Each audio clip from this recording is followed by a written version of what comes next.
Hi, everyone. It's Monday, which means it's time for the Troubleshooters here at Dire Bear Adventuring Company. Man. Okay, so let's go over some things. I have had a hell of a week and a couple of weekends. So, not this last weekend, the weekend before, I was at the Huntsville Pop Culture and Comic Expo, or Comic and Pop Culture Expo is actually the way it's supposed to be said. And I ran a tournament, which went really well. My table won because they accomplished something that the head DM was like, "You shouldn't be possible to do that." I said, "If it's not possible to do that, you shouldn't have given me everything that they needed in order to accomplish it." He kind of went, "That's a good point." So we won by 0.1. We won by a tenth of a point. It was 130.1 to 130. So my team won. What did they win? Player bundles from D&D Beyond. They all won like it's the player's handbook, Xanathar's, Tasha's, and like Sword Coast Adventuring Guide, I think. Anyways, it was awesome. We had a lot of fun. I ran the the Aldemir Mystery, which went really well. I got to play with my new Warlock tiles, which are the full height walls as opposed to the half height walls. And then they had the new silicone rubber connector pieces instead of the hard plastic ones, which if you've ever heard me talk about the Warlock tiles in the past, the hard plastic ones will tear the shit out of your fingers. Luckily, the silicone rubber ones were really easy to use and did not hurt my fingers using them. Then we took Monday off because I felt like garbage. Ask me how I'm feeling. You hear me clearing my throat every once in a while. I'm not 100%, but I couldn't deny you guys another episode. So I spent all last weekend writing last week writing a murder mystery, doing said murder mystery, prepping for 5 tables for this last weekend where I ran the virtual D&D weekend through Baldman Games. So I've been very busy. I would love to say that I have time off, but I don't because I'm still writing an article for Misty Mountain Gaming, doing recording. We have new stuff that's coming up that we're trying to get on the plate and trying to get out there. So yeah, I don't get to rest. So that's okay though. I'll sleep when I'm dead, that kind of thing. So we've missed you guys, and we are happy to be back. Except that this is only the second episode. Otter, if you can fix the thing. That's okay. So we have the second episode of the Troubleshooters in season 2, and I'm sorry it felt like such a cop-out to come back, do one show, and then take a week off, but I was absolutely knackered. Like, I did not have it in me. I've been to bed earlier the last week or so than I've ever been. Like, I crashed out at 10 o'clock like an old man. Like, I was up too late. But we're happy to be back. We're happy to have all of you here with us. There should probably be some new people joining us. I met some new players. We ran some fantastic games. I, of course, touted the Venture Company all over the place, trying to get people to come in and tune in and turn up, whatever. But enough about me. Let's talk about these guys and all the shenanigans that they've been up to.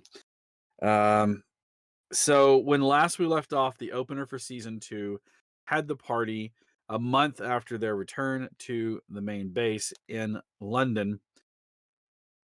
Christoph Anderson Anders is the new liaison for darker magics, dealing with things like necromancy and discoveries of new magic. Ends up being Peter Dietrich, the guy that they were hunting for. And now the whole group is under investigation for what they're going to call incident that took place in Romania or in Hungary with the firefight with the family, who of course is leading the investigation, none other than Christoph Anders. The party was asked to stand down and cease any further investigations or actions, and they have not seen Colm. really at all.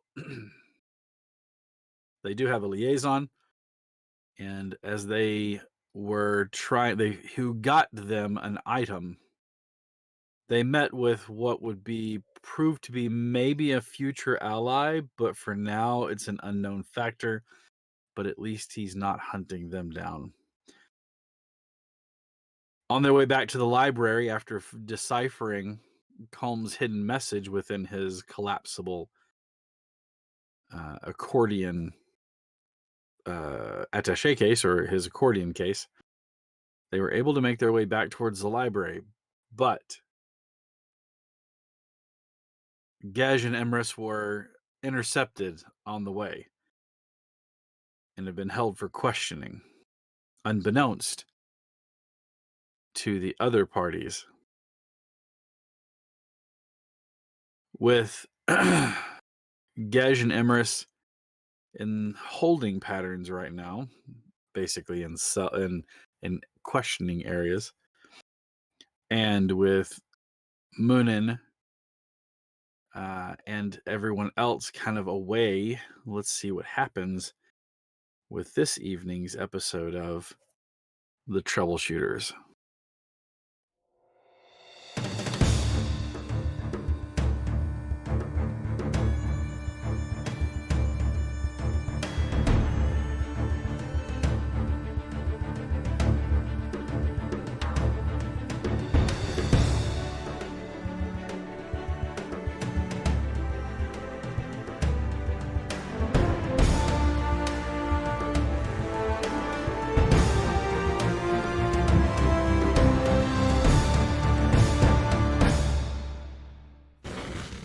And welcome back, everyone.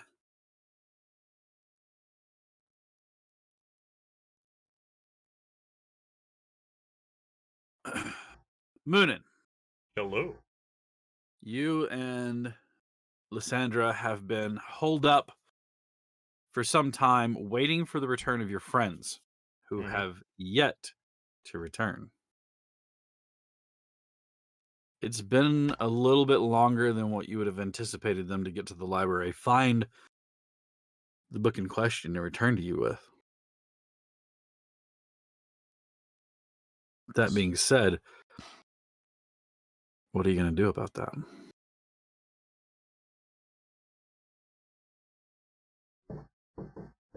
Oh, sorry. 1 second, someone's knocking at my door.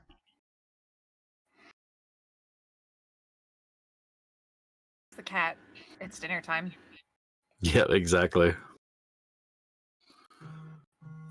Would you say it's been a while? I don't know. Maybe.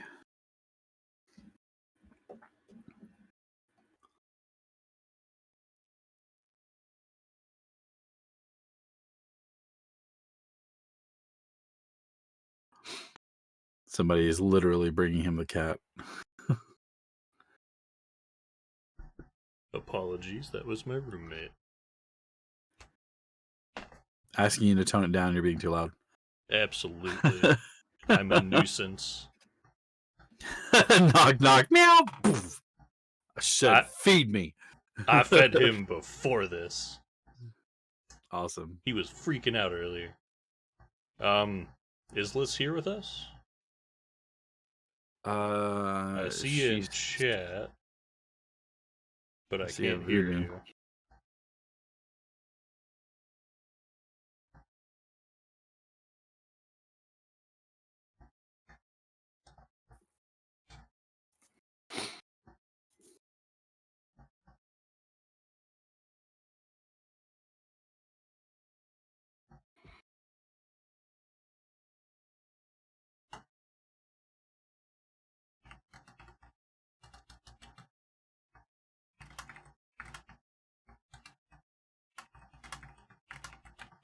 Can you hear us?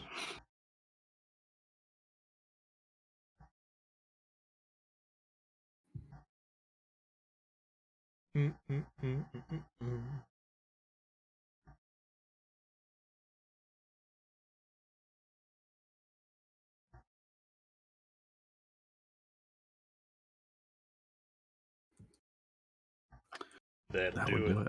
That would do it. Technology's great when it works. I also have a much smaller ring light now. Look. Yeah, I can see it when you look up. Yeah.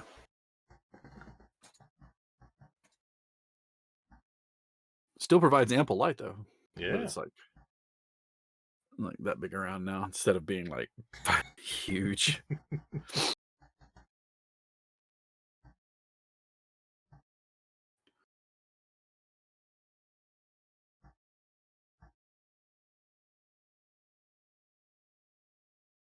All right, now can you hear me? Aha! Yes, we can. Vixen has appeared. Did you hear everything that Cap brought us into? I heard most of it. So I heard everything. It's just I didn't have my mic actually plugged in to, be able to speak. Okay, so I'm concerned that they're taking as long as they are. It shouldn't have been that long of a trip to the library. What I asked this question, but you couldn't hear me. Now does Gez usually have like the habit of getting like lost in the library, or is this like would Liz be concerned? Given the situation you guys are finding yourselves in, there might be it might be some concern to raise.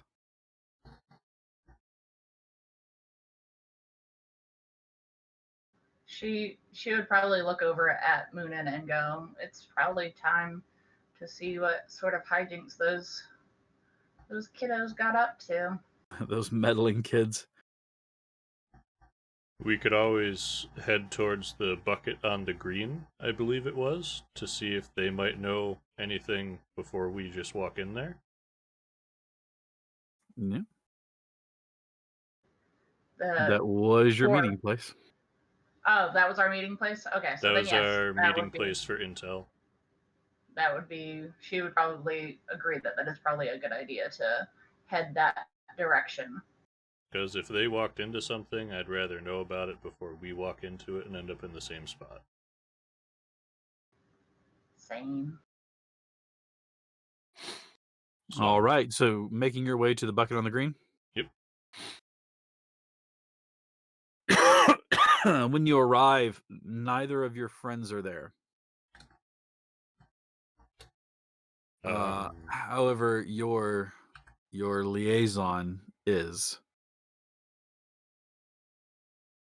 He motions to the two of you to join him. Mm-hmm. Passes you a folded piece of paper, and then says, "I'm going to be obscure for a while. Good luck with everything. Colm knows how to find me whenever the things have progressed to a much safer identity and way to be." And he points at the piece of paper, puts a hat on his head, picks up a case, and bolts for the door. How populated is this bar? Not terribly. It is probably excuse me. It probably has about maybe 15 people in it, but it's a big space. 15 people, including all the servers and things like that. Okay. I'll unfold the note and see what it says. Friends captured. They might be coming for you. Choices are to rescue your friends or flee. I would suggest fleeing.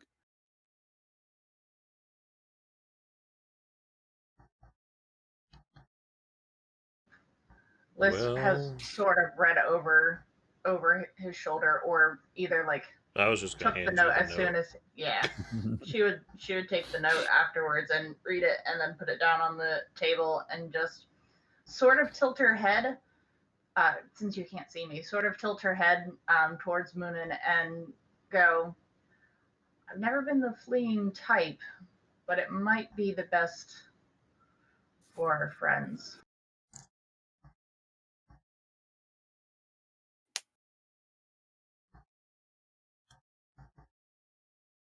I don't really like the idea of leaving them there, but we're also walking into something we really don't know what's going on.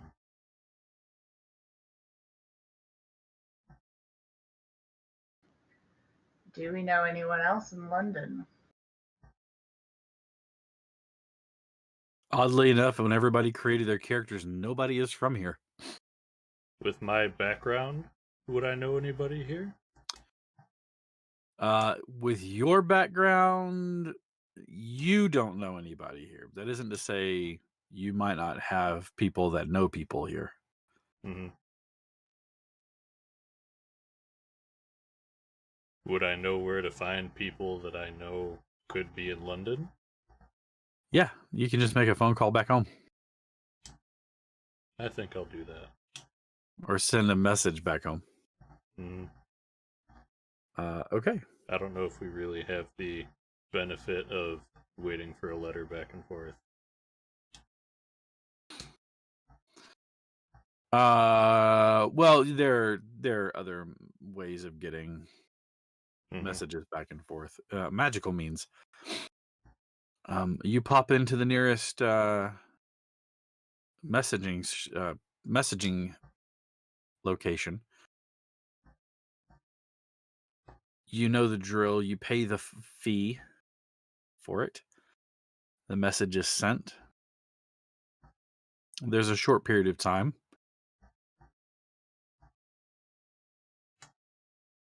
The person says, you should see the attendant looks at you and says, it looks as though there's been some sort of complication.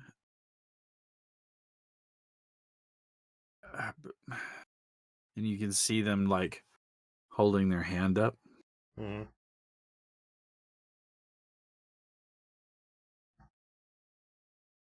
Wait right here. And you see the attendant stand and go towards the back. Do I believe them? Insight check, please. On full alert, right? Meow. That's a 18. No. You think that something is amiss. I look at Liz. We're leaving now. All right. She just nods her head and goes to follow.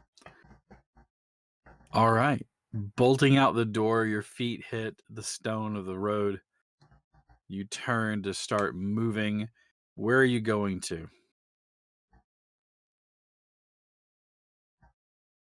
East at this point. East, just eastward? We can head towards the cabin I've been renting. At least it's out in the open and we can go any direction we want if need It's true. be.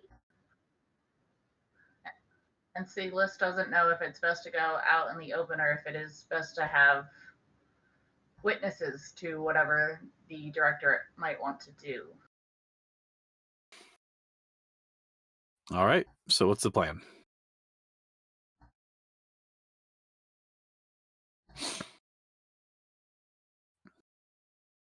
Liz will follow whatever Moonin kind of has, but she'll be on high alert, looking around and making sure that there is no one following them.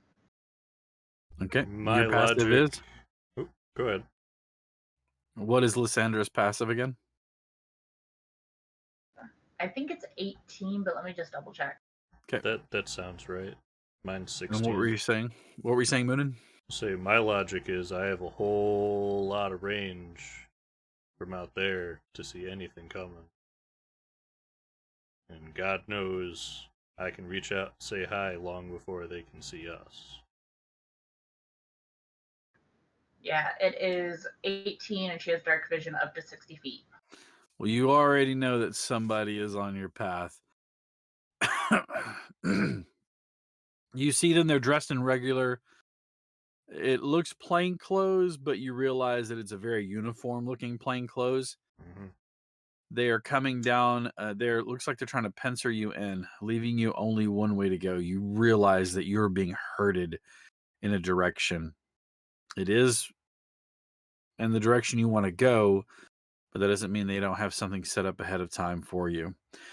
They're far enough away that if you broke into a run, they would have to spend some time catching up to you. As long as they don't have any form of magic that could allow them to do so.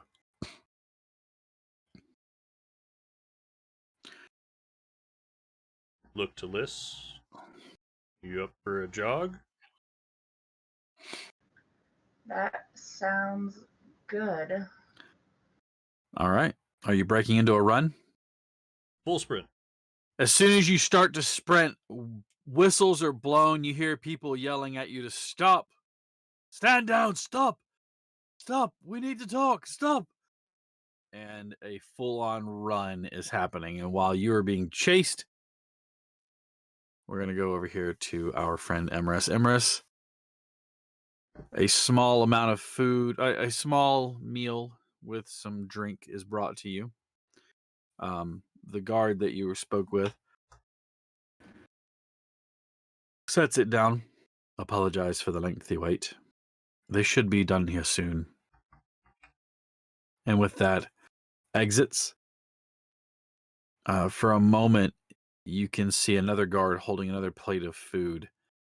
You know that they're probably taking it to Gej. But again, you're not sure how far away that is. Could be next door, could be down the way, you don't know. Okay.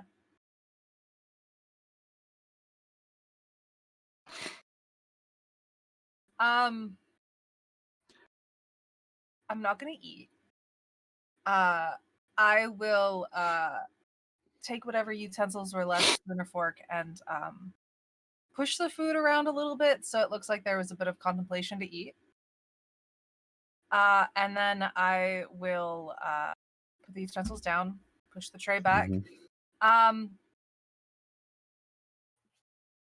not gonna use my skills to do anything of the sorts, but I'm going to sort of slouch a little bit more, kind of when you're not feeling 100%, you're feeling sick and stuff like that, your motivation is low, you're kind of a little lazier in your stance sometimes, at least I am. And then I'm gonna go knock on the door. Okay. You knock on the door and it takes a moment. It's opened by a uniformed guard. Okay. Can we help you? I am sorry to interrupt this whole questioning.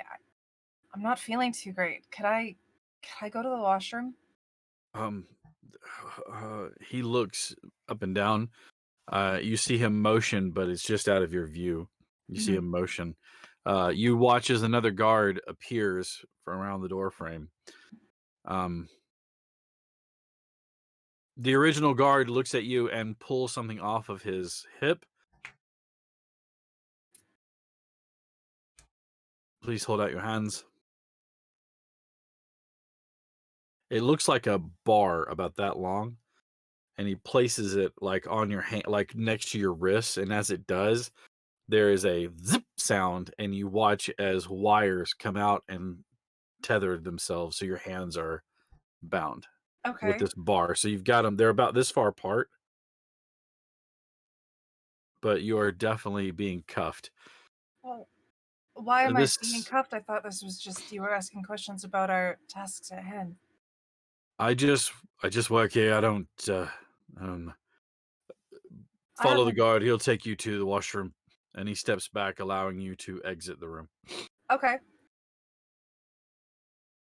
Cool. Is this going to be like a company washroom, or is this going to be like a single person washroom? That's my question. It will be a complete business-sized bathroom. Perfect. But there are multiple stalls, modestly, done so that you're not peeking at other people pooping. Yeah, no, I'm not. I don't plan on doing that. Just sitting opposite of one another. How's it hanging? Have a good poop today. Everything coming out all right? In the end. In the end. Oh God. Falls a pooping. I just have that pooping scene from Dumb and Dumber in my head now. Except No. another person in the room. Then just gripping the side of the toilet. Yeah. Feel like I'm gonna die.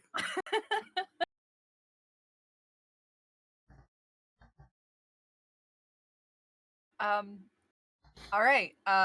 Coming in washroom, letting me in. Perfect. Is he coming in with me, or is he just gonna wait outside? He's stepping in with you.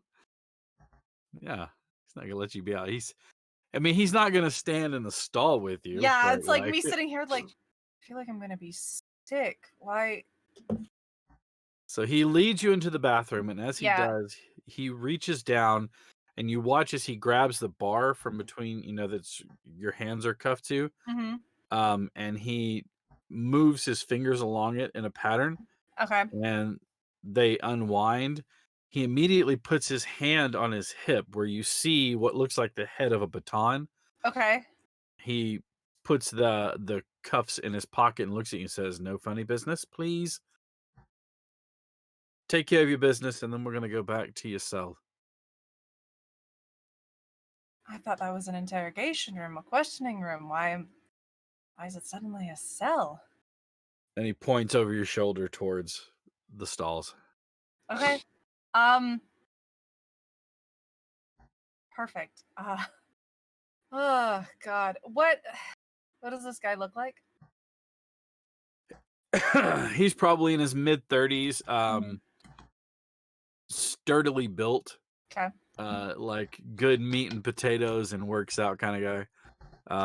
About 5'8", Mhm. and he's got dark brown hair and a dark brown mustache that's kind of, neatly trimmed.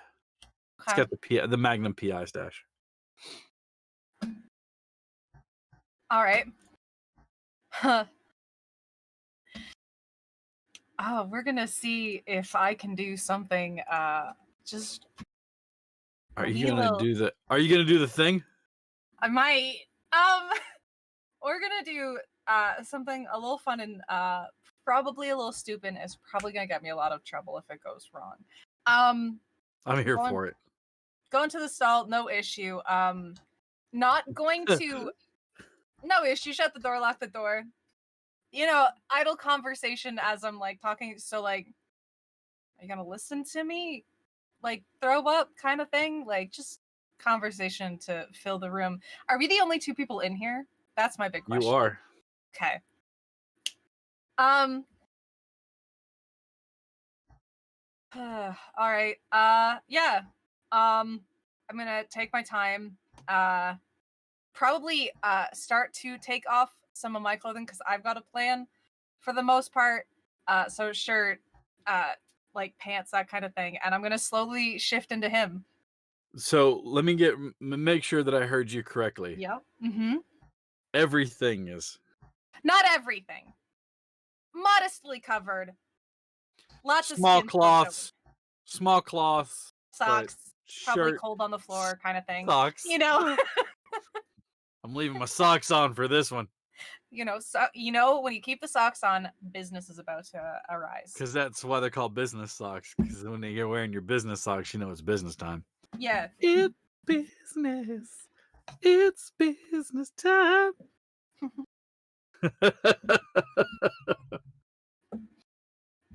All right. So you change your skin. Yeah. Yeah. Bye. Okay. Nope. Sorry, I'm listening. I apologize. Yep. It takes you, a couple of seconds. And where Emrys once stood, now stands the guard, but dressed in skivvies. Yeah. And socks, of course. And socks. Keep the business. Okay. And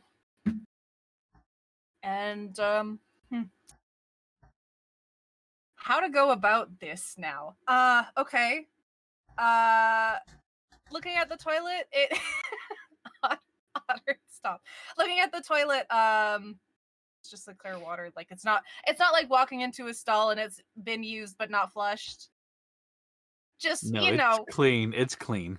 I'm asking because that's where my brain instantly went, and I was like, okay, Of course. there it is. It's clean though. Yep, perfect. Taking my shirt and throwing it into the water. Flooding the room, are we? Actually, that wasn't what I thought of at first, but that's a good idea. No, okay, I'll shove the shirt, down enough into the pipe, but I will also take pants, soak them, but pull the pants back out. Listen, I've got a plan. I've been thinking I'm about here this for it. for over a week. And then, I'm all ears. I'm waiting to hear then, this. So far, you've shoved both of your yes, but I've pieces removed of the pants. apparel The pants are just soaked. into the water and removed the. Cool. Pants are So soaked. now it's you've fine. got wet pantalones. Yeah. And I've taken my shirt, shoved it into the pipe, and I am attempting to flood the Give area. it a good flush. Yeah, give it So a. it like starts to back up. Yeah. And sure enough, water starts to brim over the rim of the toilet and roll down the sides. And starts to splash onto the ground, and you can see water starting to run out. And the worst thing possible ever happens. You now have wet socks. I know. Well, you know what? At least it's not bare feet on the floor, which is fine. Actually, bare feet would have probably been better. Grip. Don't walk That's around fine. in a bathroom with bare feet. It's a public bathroom. I wear slippers. Leave me alone. I'm thinking ahead, okay? I can put on slippers. Where did you get shower slippers in the trip from your holding cell to the bathroom? Oh, I found them like on the side. They're collapsible. I always keep them in my pocket just in case. This isn't that game. You can't change the scene. This isn't Mutants and Mastermind. You can't change the scene. No, and then I'll start flooding. And then I'll like start going for the door, and I'm like, hey, but the water's noticeable. I mean, it's not like it's fine. It's just like I don't know if I got the one stall that just wasn't working, and I'm expecting him to be up like in front, like ready to fucking go or something. Yeah, I mean, you are correct. You hear the knocking. It's okay. What's going on? I'm slowly opening it, and then I'm taking those wet pants and I'm whipping them at his face. I'm here for whatever's about to happen. Okay, so you open the door and he's standing there. You hear him go, "What?" Blah, as you hit him in the face. Yeah, exactly. So I've matched his height and his stature at this point. I know my strength and all that other fun stuff doesn't change, but in his shock, I would like to quickly move and like grab the pant legs and kind of like bring them back and like around his face to kind of keep him blind. You're about but to also garrote uncomfortable this dude with wet pants. Yeah, no, I wasn't gonna strangle him, but I would like to get actually if I can manage and I would like to grab those cuffs from where his baton was, and I would like to attempt to get him cuffed if I can remember the pattern. Okay. We're going to have a few rolls here. Yeah. So get your dice ready. Uh-huh. I love this plan. So First one's going to be an acrobatics check, and this is for you to Natasha Romanoff your way around this dude, whipping the pants around him and like tying him off. 18. 12 plus 6.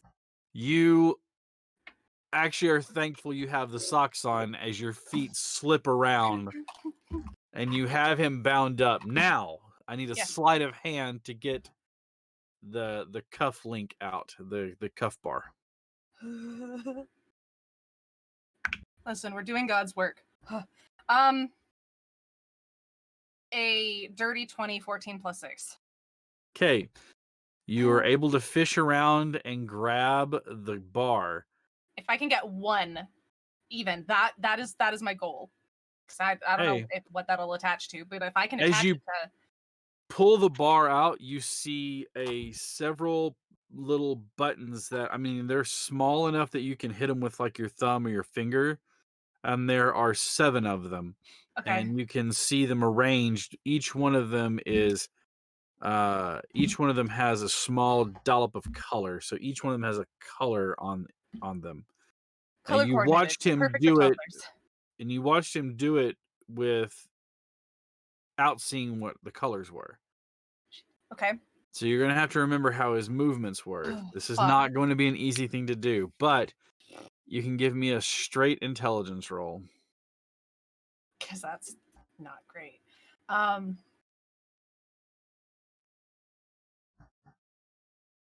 15? What? 15? 1-5? You press you press the buttons that you think are in the right series, and nothing seems to happen. Damn it. Okay. At this point in time, he starts to fight back, pushing against you, and like you're behind him, right? Or Yeah. in front of him. You're Behind behind him?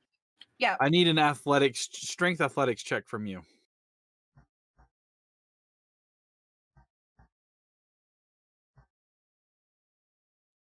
17. He tries to push you back Uh-huh. to slam you into, like, hopefully the wall or the sink or anything else like that. You're able to lock your feet in position, lean forward, and stop him from pushing you back. Okay. All right. Are you going to try the cuffs again, or are you going to try to do something different? It's either the cuffs or I kick his feet from under him and hopefully knock his head on something. He does have a baton, just to remember. I will Thank you, Anonymous Cheer. I will grab the baton. All right. Am I proficient in baton? Wait, I don't think I did the thing right. The 75 are from me to Emrys. Okay. You, it's a simple melee weapon, so you're proficient in those. Cool. Okay. Okay, yeah, we're gonna try and hit him. Okay. You pull the baton out, and it's not a solid piece of wood all the way through. You can see that at the very end of it, it looks like it has like some sort of metal cap to it. Okay. And you feel underneath your hand, the grip has some sort of depression in it. Oh. Ooh, a boon for Emrys. What is the boon? It's up to my decision to make the boon. Can you imagine if we left it up to the audience? Oh my god. We're going to try that one night. It's pure chaos. Okay. I'll basically give you like an inspiration. So you can use you can use it whenever you want to. It doesn't have to be on this roll. But you recognize that this baton has something a little different about it. I don't want to kill him. I just want him unconscious. This is not to kill him. It does Perfect. something else. That's the only thing I wanted to check. I was just like, I don't want to. Well, I mean, you can kill him with it if you continue to hit him with it, like once he's down. Yeah. No, I just want him unconscious. Okay. All right, roll to attack. Huh.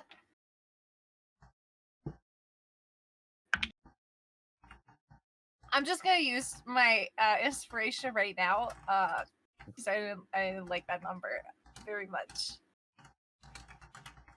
See, I like that number a lot more. Remember, 25? it's using your strength, not your dexterity. Perfect. Then that is not a 25. It's a 19 plus something. It's fine. It's probably just a flat 19 because my strength is a 0. But Okay, so it'd be your proficiency. So 22. 22. You whip the baton out and around and crack him right across the head. Yep. I need you to roll a d6, and I guess for you it'll be just a straight d6. So just 1d6 or 2? Just a d6. 5. He stumbles forward, but he's still like wrapped up. Yeah. In this pants. Yeah, that's why I grabbed them and tied them around, because now he's all wet and like just uncomfortable, right? And as you swing the club, you hit, the metal sounds out, clang, and you realize you squeeze the depression. There is a small arc of energy at the end of the thing. Oh no.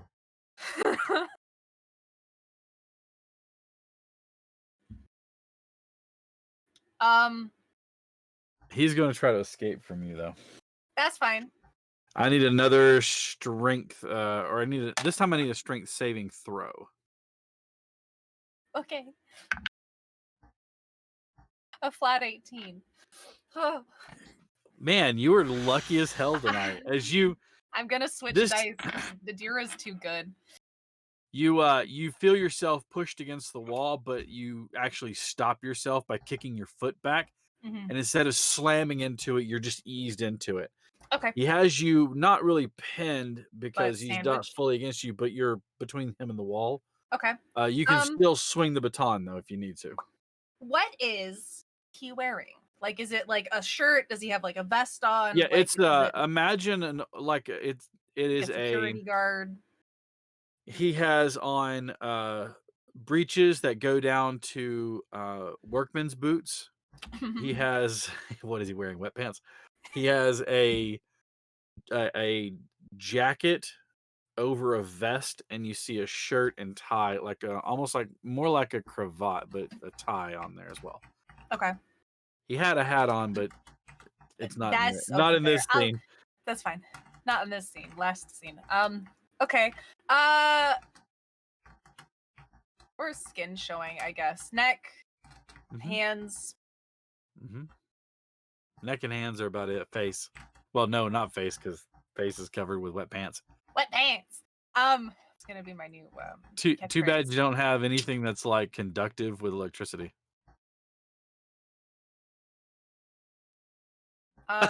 Like you just mouthed it.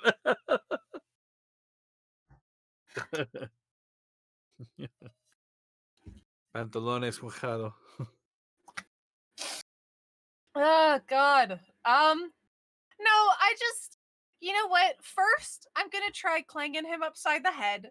If that doesn't work, then I will try the electrified wet pants.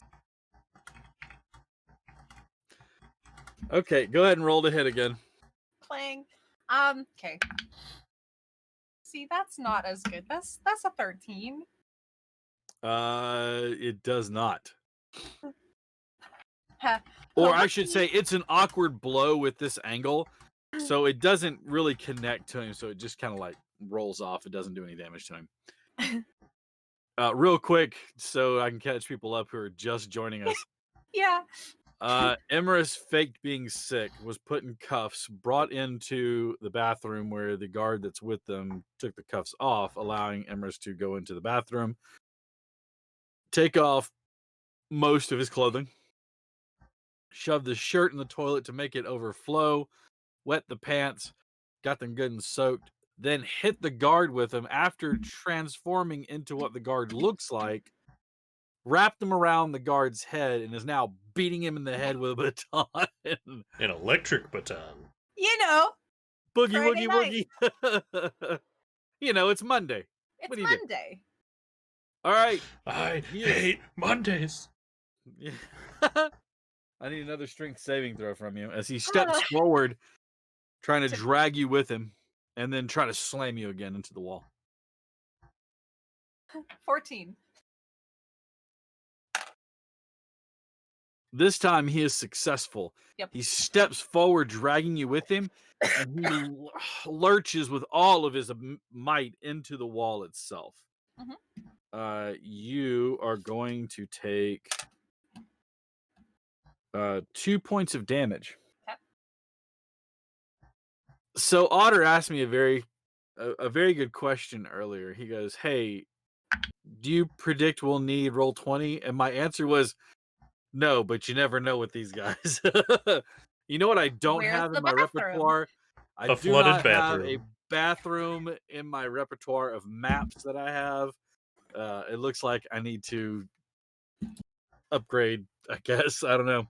So you take 2 points of damage being slammed into the wall, your head bouncing off the tile. Your head's kind of throbbing now. And I need you to give me another athletics check to hold on to the pants. Otherwise, he's going to break free. Dice are blessed. I'm going to have to like rotate them out because they're too good. 18 plus 3. You are able to hold on to the pantalones. just All gonna right. tie them in a knot and a big bow on the back of his head now. Well, Are you gonna crack sorry him in the about head again? this. Sorry about this. No, I'm going to find that kind of spot that's just enough skin. I'm going to take the baton, flip it so I'm holding it like I don't have anything that's Yeah, I gonna know. Grip like first down. press the button, hit right against the skin. Okay. All right. You're gonna have to make an attack roll for me.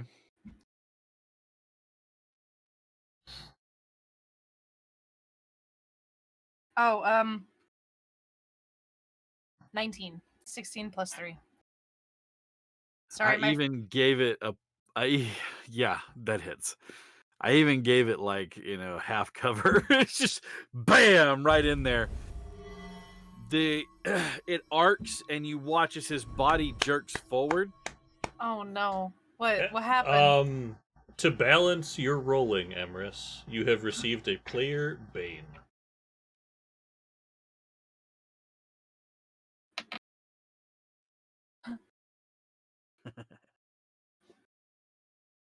Well, So, unfortunately, it won't be on this because I already said that it hits, but I'll keep that in mind. As you watch, he jerks and steps forward, and he's just like, and then just splashes in the water. Ah, There is a significant amount of water now. fuck. His uniform is wet. What are you doing? Removing wet pants, hopefully getting to the door before too much water goes out so I can just block the water from going out into the hallway. And then quickly stripping him, donning said uniform, and pushing him into a stall, hopefully putting him, like, propping him up on a toilet and tying Okay. him up, I guess, with the pants. Your saving grace here is that there is a drain in the floor. Thank God. Okay.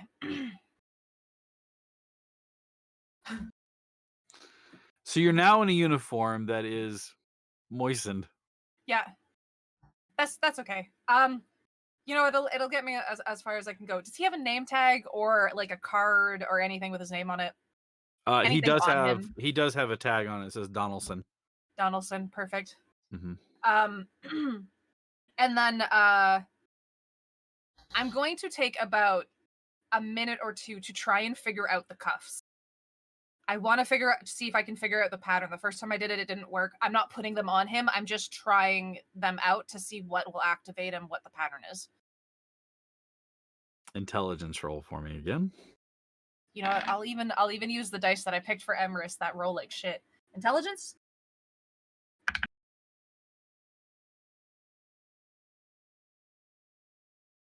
That one. you cuff yourself. You don't know what you're doing with them. Just running your finger along the buttons. You know, what if it's 1, 2, 3, 4, but like in the span of colors, I guess? Hands hurt from clapping too hard. Fuck. I will try one more time if I can, and then otherwise I'm going. One more time. Don't be a bitch. I'll put you straight in fucking jail. 12. That's good. Right? Nope. Okay. Garbage. Actually no, I'll take them. Actually no, I will not take them. I will throw them in the gentleman's lap. And then So he's been beat in the head. Yeah. Electrocuted, not to death. No. Stripped. I Had kept him in his pants around tidy his whities. face. It's fine. You know what? After this, he's just gonna quit. I don't need this job. I'll find something else to do. He probably doesn't need to quit. He'll probably be allowed on like a psychiatric leave of some I'm sort. just kidding. So it'll be fine. Well, He'll yeah, take the because time. he just watched himself beat himself up. Yeah. And Exactly. who's gonna believe him? Exactly. All right. Makes it As feel you, flooded. as And you then- approach the door, Mhm. the other guard opens it right as you were like about to open it. Yeah. Donaldson, what's going on in here? Where are you at? Where's the prisoner? still in the stall.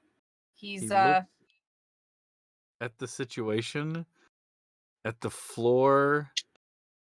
he I don't know what he did. He threw up, and the throw up just clogged the toilet.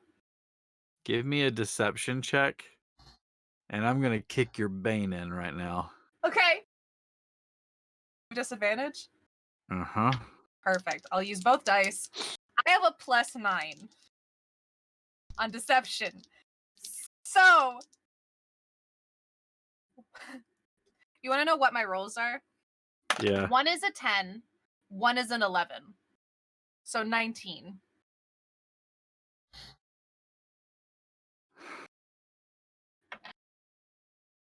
Go see to the other one. I'll take care of this one. Of course. And And Donaldson. Hmm. Your suit. my kind heart. You know what I'm gonna do just for me? I'm Just gonna go. open the door for him, let him go through Uh-huh. And then hit him in the neck with a baton. with the electric side to the back of the neck. Are you serious? I was kidding. Are you doing that? Yeah, because he's All gonna go right. in there and find the other guy. I'm fucked if I get roll caught. two. Okay. I saw roll some attack. dry clothes and I I'm said, letting fuck him go in, yes. look at the water and be like, oh, what the fuck is this? And then shutting the door and then I'm so sorry. He turns to look at you as you say, I'm so sorry. What, Donaldson? Did you nat 20? Did you nat 20? Yeah. You hit him right in the base of right in the base of his skull with it. It arced, Kill him. and you just watch as his whole body tenses up, and then just falls down to the ground heavily. You see a little trickle of blood that starts to pool. You think he may have broken his nose or bashed his skull open or something. Is he alive? If I check for a pulse, he's alive. He's alive. And then He may be concussed, but he's alive. so sorry. I'm grabbing him by the front and Everyone's just like, I'm so sorry. I'm so sorry.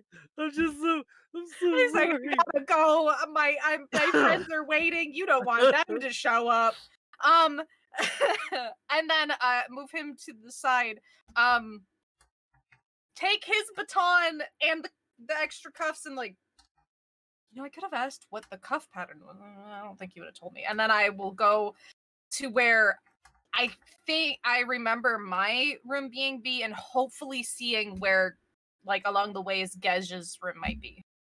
All right. Heading back down the hallway with which Yes. you came, you can see that there are indeed several other rooms that have, the same sort of pattern of door. Okay. I will also note that I got the name off the name tag for the other guy, and if anybody asks, where's the prisoner, or where's the, I don't know what we were calling each other now, where's the prisoner, I'll just say he's with that other guard named guy. Mm-hmm. All right. I'm an It's assassin. Brooks. The other one's Brooks. So Perfect. Brooks is handling him. And then, So, while you were searching for Gej,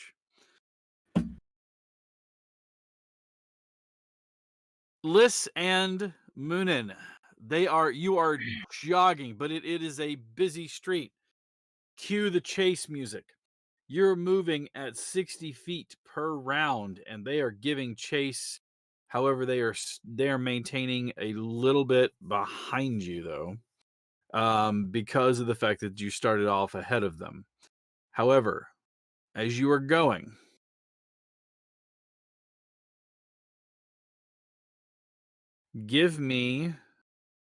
roll a d20 for me. I will let one of you roll it. How about this turn we let Moonin roll the d20? Okay. Sounds good. I choose you. That is this dice is hard to read. That's a 13.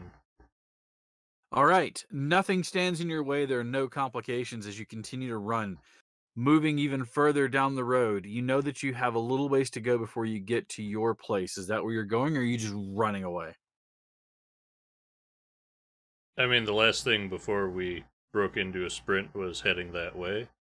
Okay. All right. You Question. continue on the way. They had horses out there, yeah? That was a farmstead. That is correct. Okay. Yes, as a matter of fact, the horses are underneath where you are housing yourself. I'm just making sure I'm remembering right.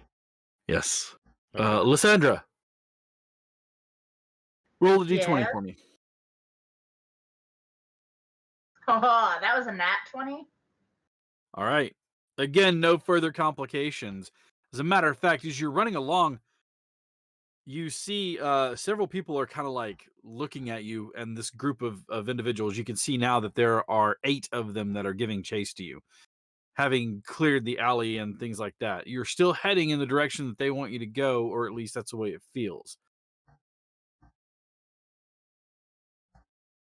Passive perception of 18. What's Moonen's passive perception? 16. Okay. What were you going to ask me, Liz? I'm sorry. She would just relay this information in Norwegian to him that she noticed. Should we deviate? I'm just a healer. I'm just making sure that you stay alive. That is her goal, is to make sure you stay on your feet. Would you like to tell everybody the new toy that you have? What's the name of it? The one that we worked on today. Yes, you. My new gun? Your new gun. Ooh. So, last episode, Colm gave me a parting gift in the form of a 1911A, which is covered in arcane sigils all over the grip. Mm-hmm. And it does sporadic elemental damage.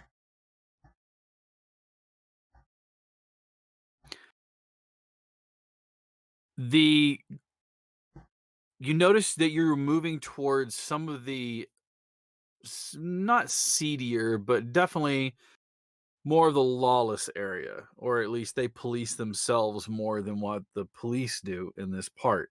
Mm-hmm. Watching the two of you run, you notice that more and more heads are kind of looking at you and turning back. Moonin, go ahead and roll me another d20, please. Llama dice. Llama dice. I rolled a llama. That's a nat 20. That's a 20. Hey, a couple of nat 20s in here today. As you are running, you notice that one of the crowds, like some of them are of the men that you see, are wearing suits. They're wearing jackets and trousers, and you notice that they have yellow bands on either their arm, or the hat that they're wearing will have a yellow band around the hat. Mm-hmm. As you move through, give me a history check. +3. Let's try the middle die. That is a 12 total. Let's have a 17. Okay, list. You know that this is a way of identifying members of different organizations that are not of a law type. In other words, these are gang members. This one in particular is known as the Rook.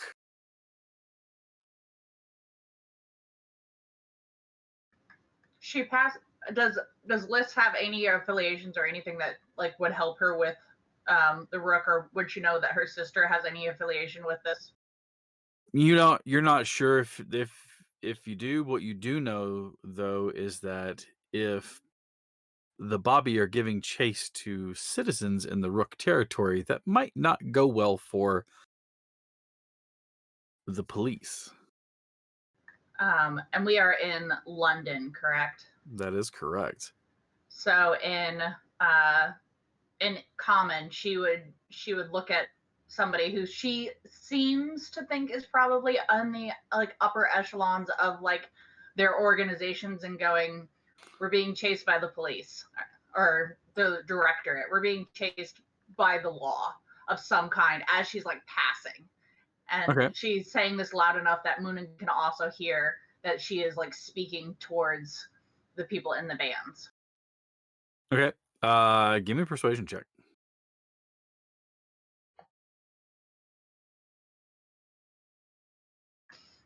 My dice decided to hate me, but it's still a 10.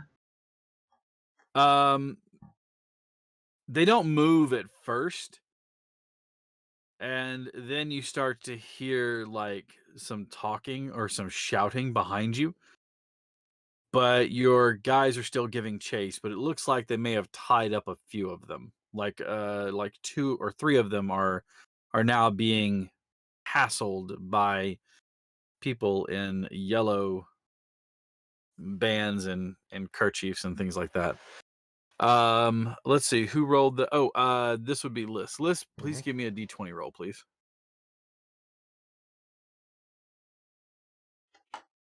That is a 19. And she would also have told Moon in Norwegian that these are gangsters of the Rook variety, just in case he has any affiliation with them. Would I know anything of this organization? Nah, this is. Yeah. You just gotta look at it and go, okay. As you continue to run. I need both of you to give me Constitution saving throws, please. Ooh, I'm good at those. I mean, you have been running flat out for a little bit here. 22. Okay, you are fine. A little winded, but you're okay. It's an 8. Uh-huh. It's an 8. Okay, your sides are starting to ache, and your legs are starting to get tired, Liz. All right. As you continue on, I need you to give me another d20 roll, and I believe this is Moonin's turn. Are they still within eyesight of us? They are. Okay. At least a few of them are. Mm-hmm. That's a 15. You got okay. Okay. I'm looking at a table, and it's like you guys are rolling all where there are no complications to the chase. It's like every round, no complications. You realize that the streets are falling away. You're getting to that more sparse area, noticing that you are getting closer and closer to the outskirts. There are now only 3 of them that are giving chase to you. You're not sure what happened to the other 2, but only 3 of them are giving chase. One of them's wrestling with some pants in an alleyway. Yeah, one of them's got hit with wet pants and they're wrapped around his head.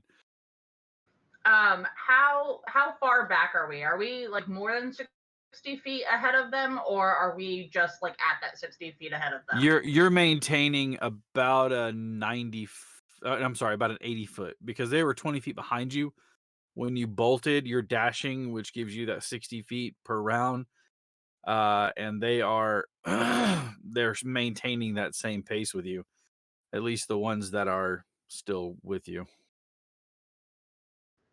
Now, does it look like there were people like out on the street like with us, or does it look like there's been like no people besides like the gangsters that were outside? No, there've been people out throughout. You've been making your way through the citizens, but kind of like as you're moving, they're kind of like see you come running and they're moving out of the way. So you haven't run into anybody, but yeah, no, it's still a populated street. It's less populated now that you've gotten a little further out, but yeah. Does it there seem to be something that I can set on fire as a distraction to bring more people outside? Yes, there are. There are wagons. There are people. You can definitely set a person on fire. That would bring more people out. I don't suggest setting people on fire. It's frowned upon. No, she's not. Going If we're in a gangs, I just think that she's going to heal them. If we are in a lawless area governed by a group of people, we probably shouldn't be setting their stuff on fire. It's not going to show up that it came from me. I'm going to try and do a prestidigitation on something and light that shit on fire as we like pass, and then be like, fire. So prestidigitation. Let me look at something because I know it can, or I'm thinking thaumaturgy with the snuff. I think you can snuff or light candles or bonfires. Yeah, but that would mean that you have the fuel, the material. Mm-hmm. Yeah, you can snuff a Well- candle, a torch, or a small campfire. But like,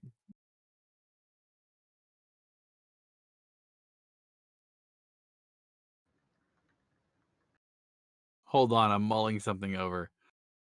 Because this is going to be a situation of the rule of cool. Give me an active perception check. Roll perception check for me this time. Just list, sorry.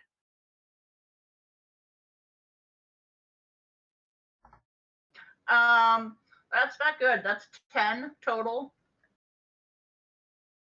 Not that you can't do it, it's just that you're trying to stay on your feet and looking around at things and all that. You're just not, you don't really see anything that looks like it's going to be flammable enough to light on fire.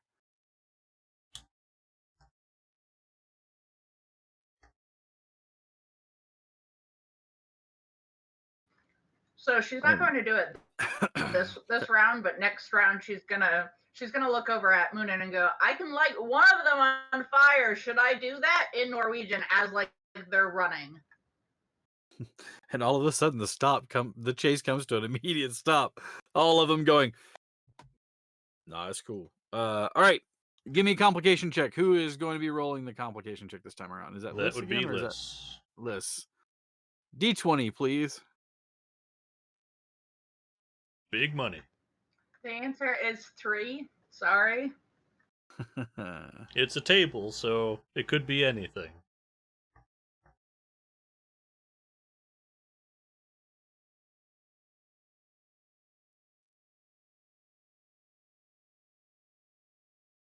Oh. You realize that you are coming upon a like small market stall area, and somebody has like a few tables set out. You realize that you cannot go around them. Your only option is to continue straight ahead. I'll let you choose either strength saving throw to just kind of like barrel through it, or you can give me an acrobatics check to tumble over it or slide underneath it. If you choose an acrobatics check, or regardless of what you choose, if you give me a fantastic description of how you're going to make it look, I might even give you advantage on it. Well, now I need to know what kind of stalls they are. They're What are we like talking? they're like wooden sawhorse kind of things. They're like, so it's like a table set on top of another thing. They're not overly dense or thick, but they have like small trinkets and knickknacks set out there. Is there anything on any of the tables I could be jumping through or past that if I were to grab the table and pull it with me to knock it over would cause something that would make it harder for them to chase us? Yes. You see that this person is selling small costume jewelry made mostly of glass beads. Your brain goes, if I can make the terrain a little trickier to run on by overturning all these glass beads, maybe they can slow down. So I would like to go for a straight slide under the table and grab the lip of the table and rip it down as I go by. Boom. Cabbages. My cabbages. Okay, go for it. Give me that acrobatics and give me that with advantage. Okay, I can do that. Thank you for that advantage, because that was real bad.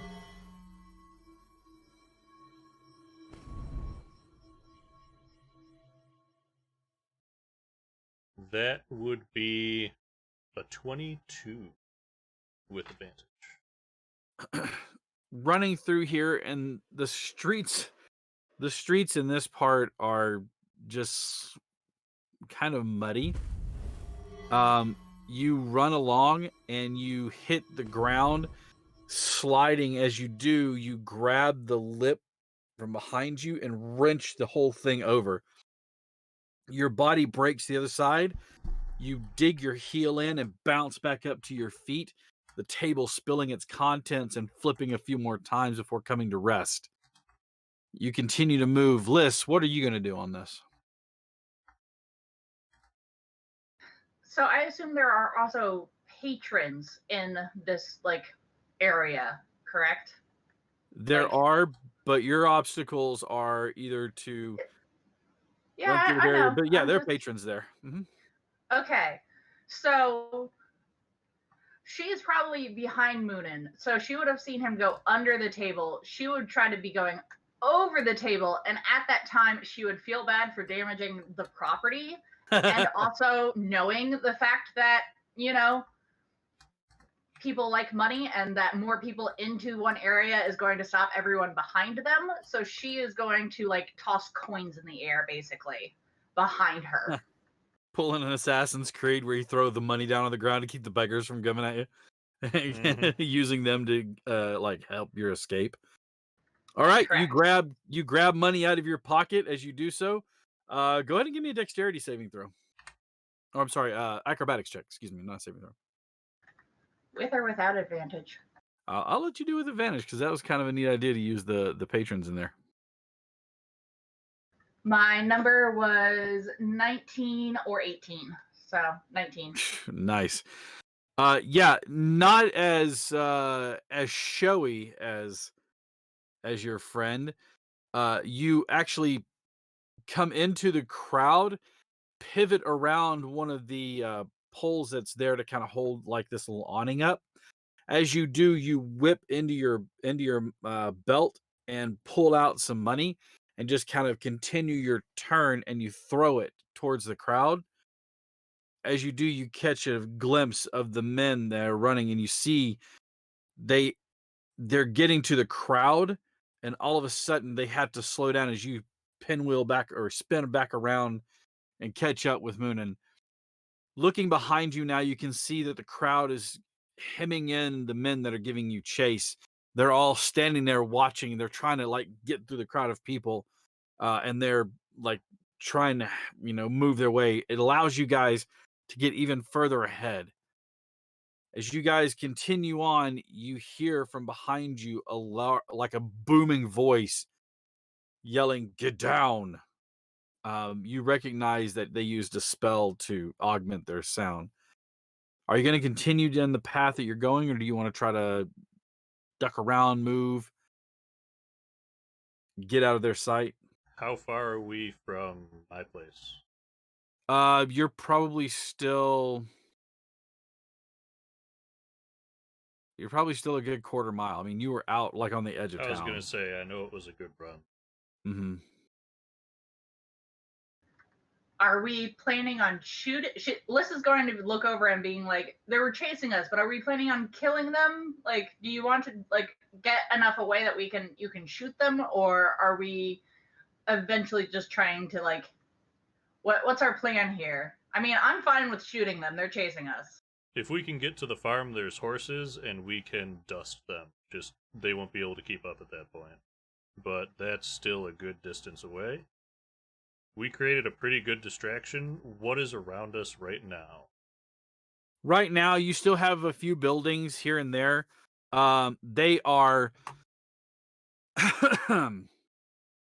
they are sparse enough that it creates wider alleys and streets. However, the main thoroughfare that you're on is the widest point, allowing like three carriages or two carriages to move without any issue in the opposite directions from one another. Um, most of the buildings here on this edge of town appear to be newer, and you can actually see some that are still being built. Well, we looks like we have three options. We can either use our distraction to try and hide and see if we can get them to overlook us to buy us time. We can keep running, or we make a fuss.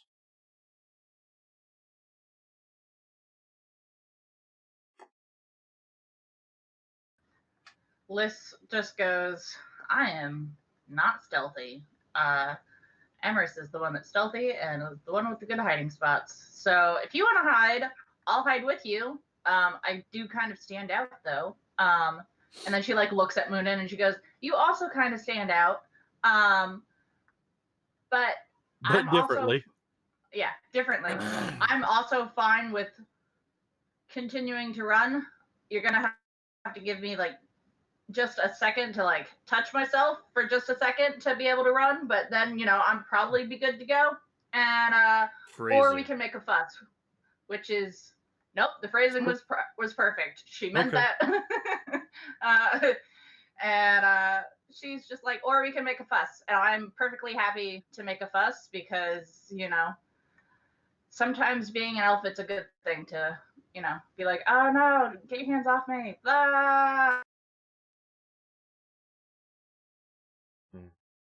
Sometimes it's good to go get your hands off me. Ah! Just screaming that while you're lobbing spells at somebody. Get your hands off! Not Bad even touch! near you! Bad touch! You start slapping at their hands. All right. I'm gonna give you guys a second to mull that over. Okay. Because we're going back to Emrys. Emrys, after searching through each one of the rooms that you can, Yep. you find your friend.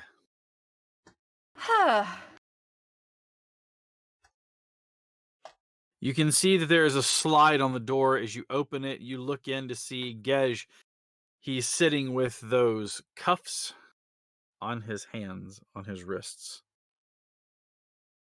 Pissed them off to be wearing the cuffs already. They didn't put it on me until I decided to try and leave.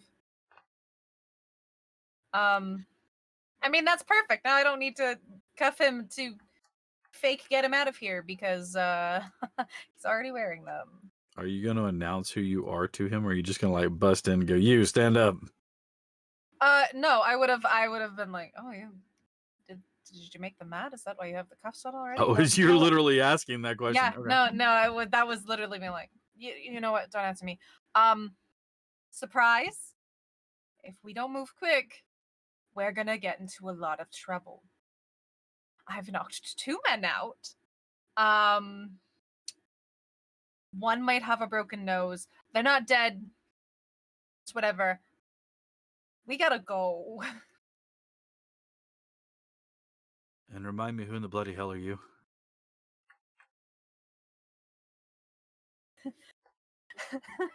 I'm not, I was gonna say something, but then I decided against it. It's Emrys. Ah, right. Well, let's get going then. Mm-hmm. He shuffles to his feet and walks over to you. Let's put on a good act. Yeah? All right. And don't know exactly our escape plan, or do we want to try for the library very quickly?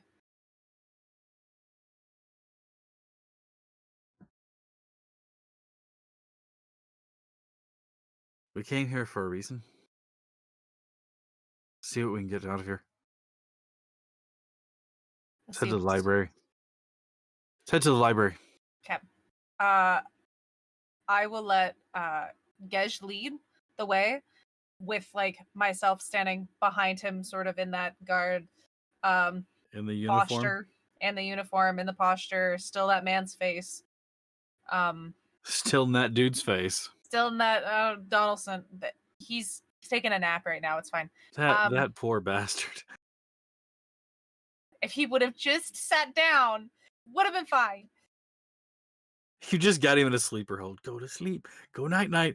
This will all be over. Just go night night. Go to bed. Wait, no. Go night night. Look. Go to bed. Lock it in. Pull it back. There you go. Lock it in. Pull it Go to back. bed. Go night night. It's sleep time. I'll bring you tea in the That's morning. how I It'll put help with the headache. That's how I put the kids to bed every night. Hey, at least they'll get their 8 hours that way. Okay. I need to send you a video, Kat. I'll do that after. Perfect. No, okay. for those of you who are out there watching, I do not put my kids in sleeper holds. Unless That's they need me. it. I'm the kid.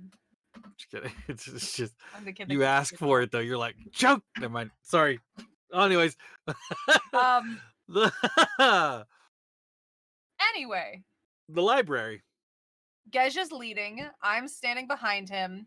If anybody asks, he's told me that there is something in the library that will help us moving forward with our investigation, and that I've got it under control. You are stopped and asked about it. Yeah. But they, they kind of nod and let you go on your way. You arrive at the library, and you go to the spot where you were looking for, and looking through there quickly, you find the book that was mentioned. Opening it up, you see that the book itself has been hollowed out. Sneaky. Okay. Inside of it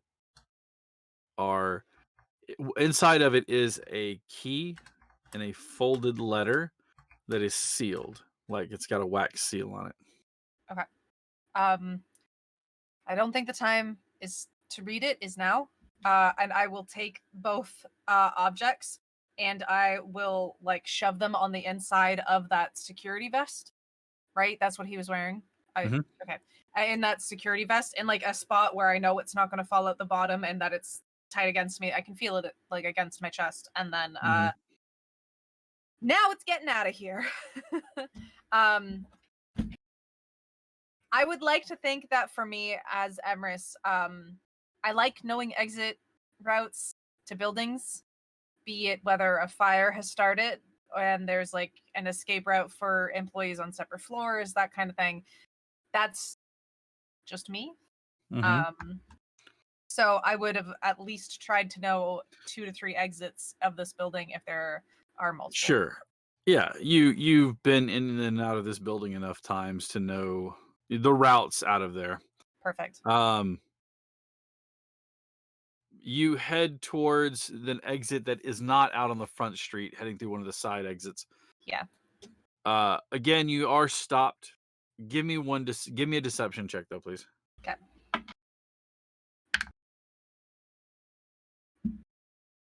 22, 13 plus 9. All right. You are stopped and asked a question. You mentioned taking them to cease to go see Christoph or something like that. And they just kind of give you that. Mm-hmm. You eventually make it outside. You are still in the uniform. Gej, you are escorted out as well. By your ally. You exit onto a side street that has a kind of not a tight alley, but a narrow alleyway. Mm-hmm. And there doesn't seem to be anybody in the alley. Perfect. All right. I don't know if I know anybody in the space of mentality of, I know my background, I can have connections because of, where is it? What is it called? No, class features. Urban Not class bounty features. hunter. No, I'm criminal contacts. I'm looking for a place that would be a safe house, at least for a short while for the two of us. Also, taking off the vest, taking the letter and key, putting it in a pocket, trying to make myself look as not security guardy as I can, and hopefully you take the jacket and vest and just toss them in a rubbish bin. Yeah. You take off the cravat, so you're just wearing like the button-down shirt, and you roll the sleeves up. As you roll the sleeves up, you notice that never mind, because you wouldn't take on all aspects unless you knew they were there. Yep.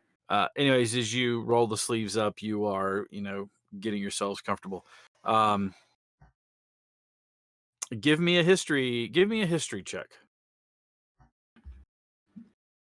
History is bad. 10. 9 You're plus not 1. sure. You're not sure off of the Immediamente where you can go to find that contact. Yeah. You kind of know places where to start, but you wouldn't know who to really talk to. Okay.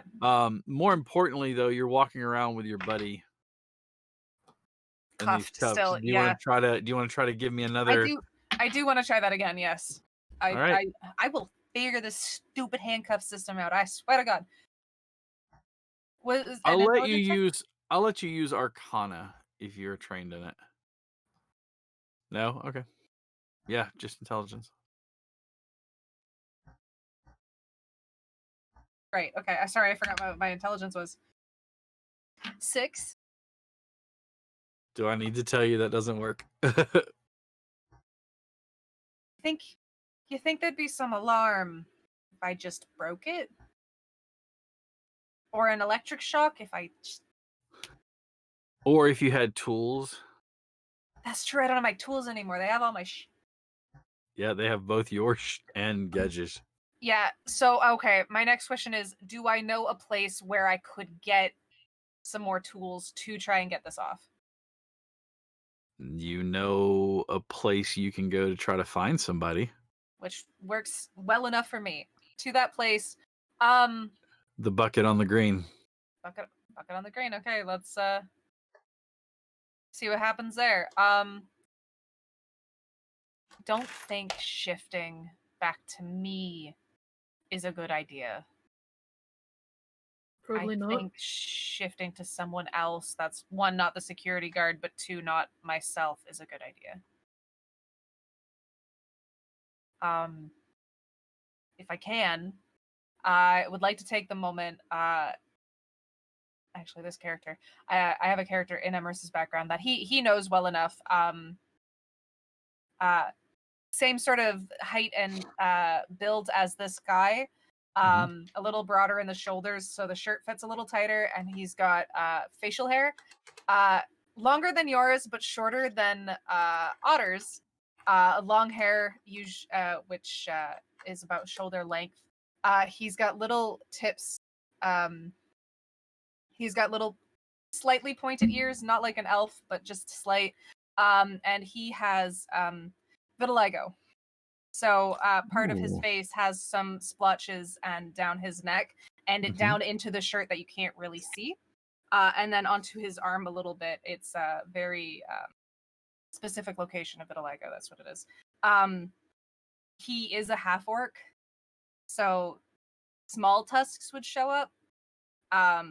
But otherwise, he'd introduce himself as Theon to Gej, and then he'd probably find a piece of fabric really quickly from the jacket just to kind of put over Gej's hands and wrists so that the cuffs aren't seen. Okay. All right. So you place those over. Are you going to try to do anything with Gedge to try to mask him, or are you just going to let him walk around in all of his Gedge glory?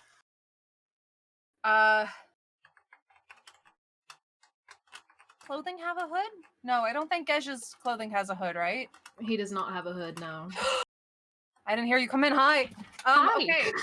I did. I couldn't remember if he had a hood or not. I knew the scarf, but I wasn't sure about the back.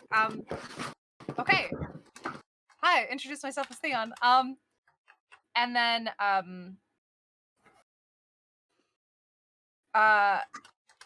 don't know how we're gonna cover you up. I'll be honest. At this is as far as I thought I got. The wet pants, you know what? That was a surprise to me too. What are you talking about? Wet don't even- pants? Don't even. Nope.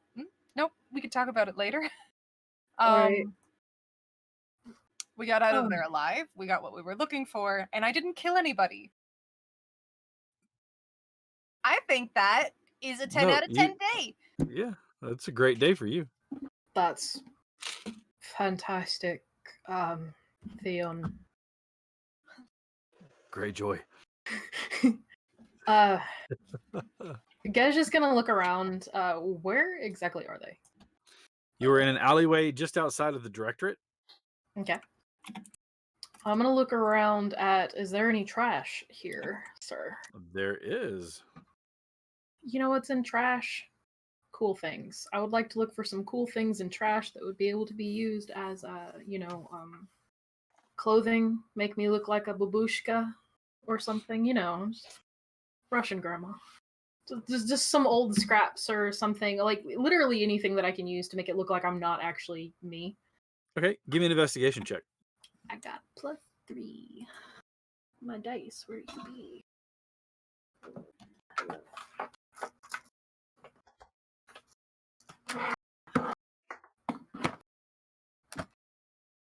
Um, 14, 11 plus 3. You find a slightly wetted jacket that you just watched your ally take off and throw into the rubbish bin. There are some other things. More importantly, you find bits of metal and wire that looks like they're part of like a holding piece that was pulled apart. They might be makeshift, but they could possibly be used to try to pick the lock or disable the cuffs in some way. Emrys, Yes, you think you could make use of these? I could. I can do my best. He'll hold out the thingies to you. It's not my own fingers, but that's fine. Sleight of hand? No. It is a dexterity plus proficiency. Plus so this still yeah, it's still pretty great. And of course, if you have expertise in them. Which I'm pretty sure I do. Let me double check very quickly. Because if that's the case, you would. Yes, I do. So what is it? Proficiency times 2 plus dex? Yeah. I do have You- thieves tools Mhm. in part of my Then yeah. proficiencies. Hey, Cat. So Yo. fine. Would it be too late to attempt to cast guidance on my buddy? No, it hasn't started yet. So Okay, I would like to attempt to cast guidance on Emrys. Okay. it's dexterity plus 6 plus a d4 and your 20 and your d20.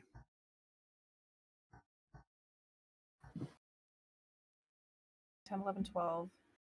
12 plus 5, 17.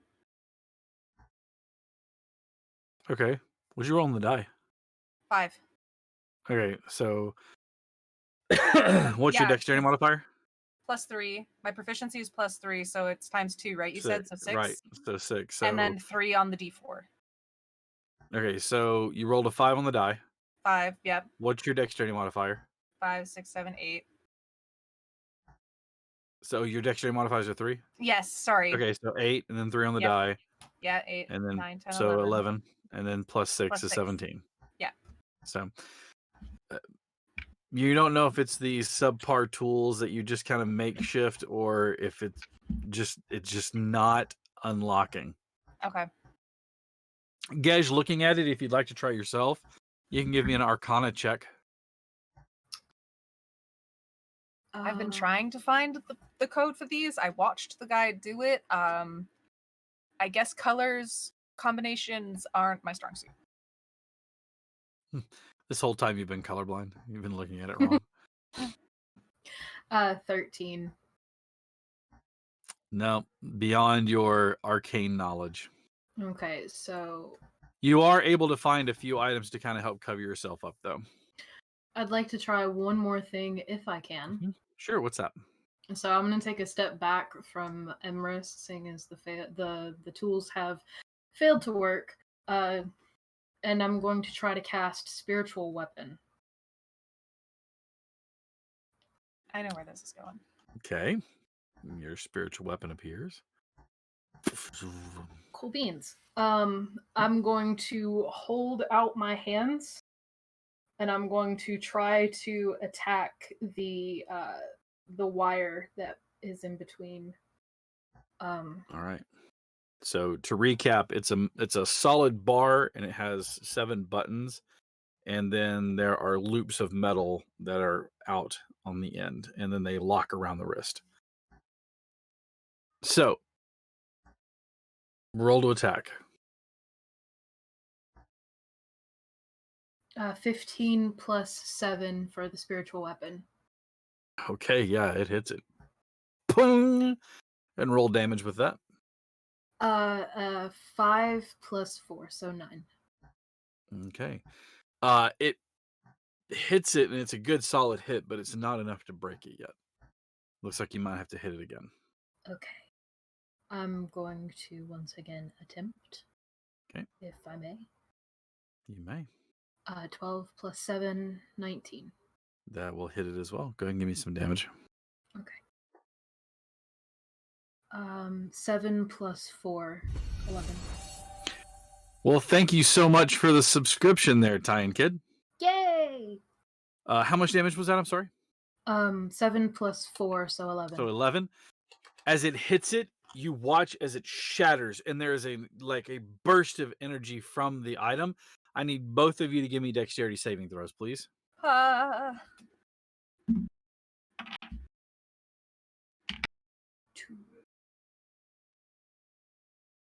17. 11 plus 6. Okay. 5. As the magic of the item that powered the arcane lock that was operating it is dispelled, there is a flash of energy that blasts both of you. Emrys, you're able to dodge out of the way, avoiding a good portion of it. You're only going to take 5 points of force damage. Okay. Unfortunately, Gedge caught unawares by it and just more happy. Hey, William. Thank you for joining us. It's good to see you, man. As you hit, you're just so happy that your hands are free. You can't react in time. And the full force hits you and catches you in the chest. And it kind of lays you down for a second. You're going to take 11 points of force damage. Cool beans. Oh. More troubling than the force damage is the that just hit and didn't break any of the windows, but it definitely rattled them near you. You think it boy. might be a good time to make yourself scarce. Yeah. Moving over, holding out my hand to help Gedge up, and then it's like, we gotta go, buddy. And he very willingly takes your hand. And yeah. Hops up, follows you. Sorry, I was looking at those. We're off. All right. And as you make yourself scarce around the building, we are going to make ourselves scarce for about 10 minutes. So about 10 minutes till the hour, we'll be back. We're going to get up, stretch our legs, get some more to drink, all that jazz. We'll be right back. Don't go anywhere. Stick around. We'll be right back to finish this episode of The Troubleshooters.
Welcome back. That was so deep. Metaphorically speaking, or just like No, the like your actual voice verbal, was just like the tone was super just deep. welcome back. It was almost threatening. Thanks. I am not ever. I don't think I'll ever be like permanently otter deep. This is my voice the way it is. But every once in a while, I get down in my chest, And you're Batman. and I'm Batman. Sometimes it just feels nice to go low. Sometimes it feels good to be a gangster.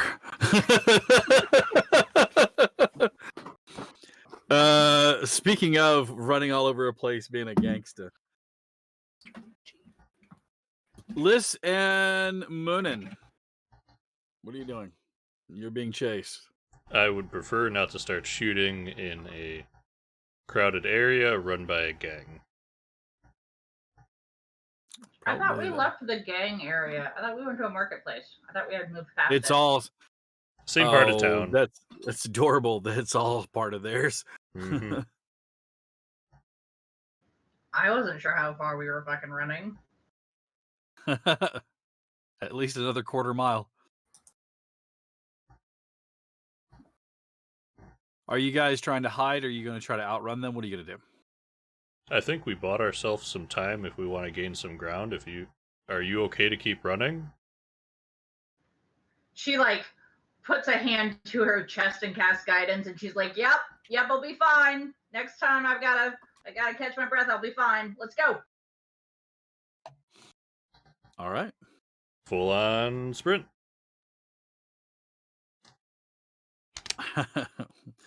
So then I just started blasting. All right, so taking off, running again.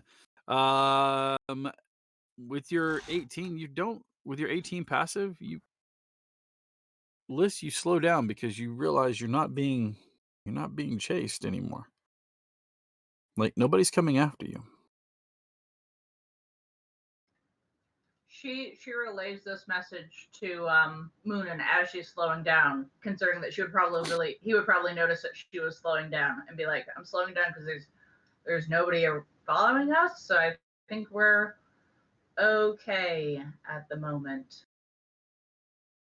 I don't think we should stay here, but if they're not seeming to follow, we could at least take a little bit more of a leisurely jog out of the area.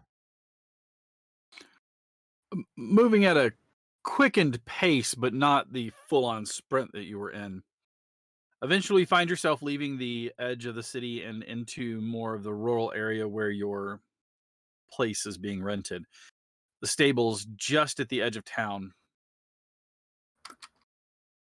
When you approach, you notice that the gate to the stables is partially open.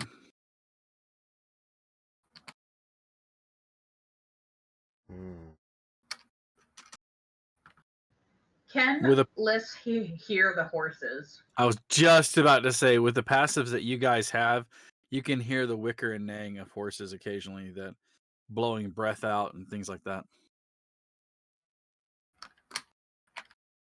Does it sound like it's one of the owners of the establishment in with the horses, or is it just horse noises? There are a lot more of them than usual, giving you the indication that they are in distress, or they are not. They're not with They're people they not know. happy.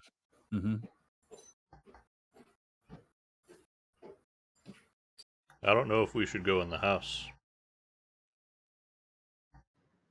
Liz just kind of like tilts her head and goes, I'm not sure if we should either. I mean, we could technically go back to my place. It's as safe from anybody as possible, or at least my sister has told me so. But that's as far as I know. But there is definitely something up with the horses, and I tend to trust animals more than humans. Your house is a long way back into town. let's go the opposite direction. I know we just ran our asses out here. Let's turn around and go back. Well, do you want to try to set up near a tree and try to see into the house? I know that you have, and with this, she makes like a hand motion towards like his general demeanor because she knows that he's hiding like guns all over. I know you have like very like scope type things. I mean, to be fair, the pistols are the only thing that's hidden. The rifle's kind of hard to hide. But I just had this image of Boondock Saints when El Duce appears. He just opens it up. It's just nothing but guns.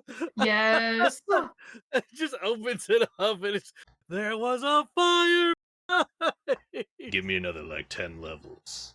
It's just, he doesn't even reload them anymore. He just fires, drops those, pulls out more, continues to fire. Later on, though, what you don't see off camera is him going back. Sorry, gotta pick. Hang on, just one. Hang on, just gotta pick this up. Like Reaper. Yes, just fires until the shotguns are empty and throws them. Hang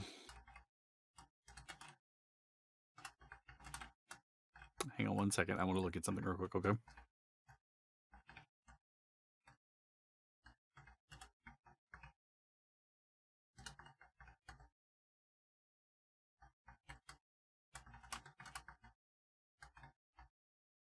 Yes.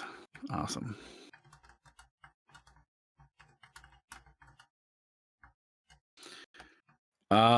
Okay.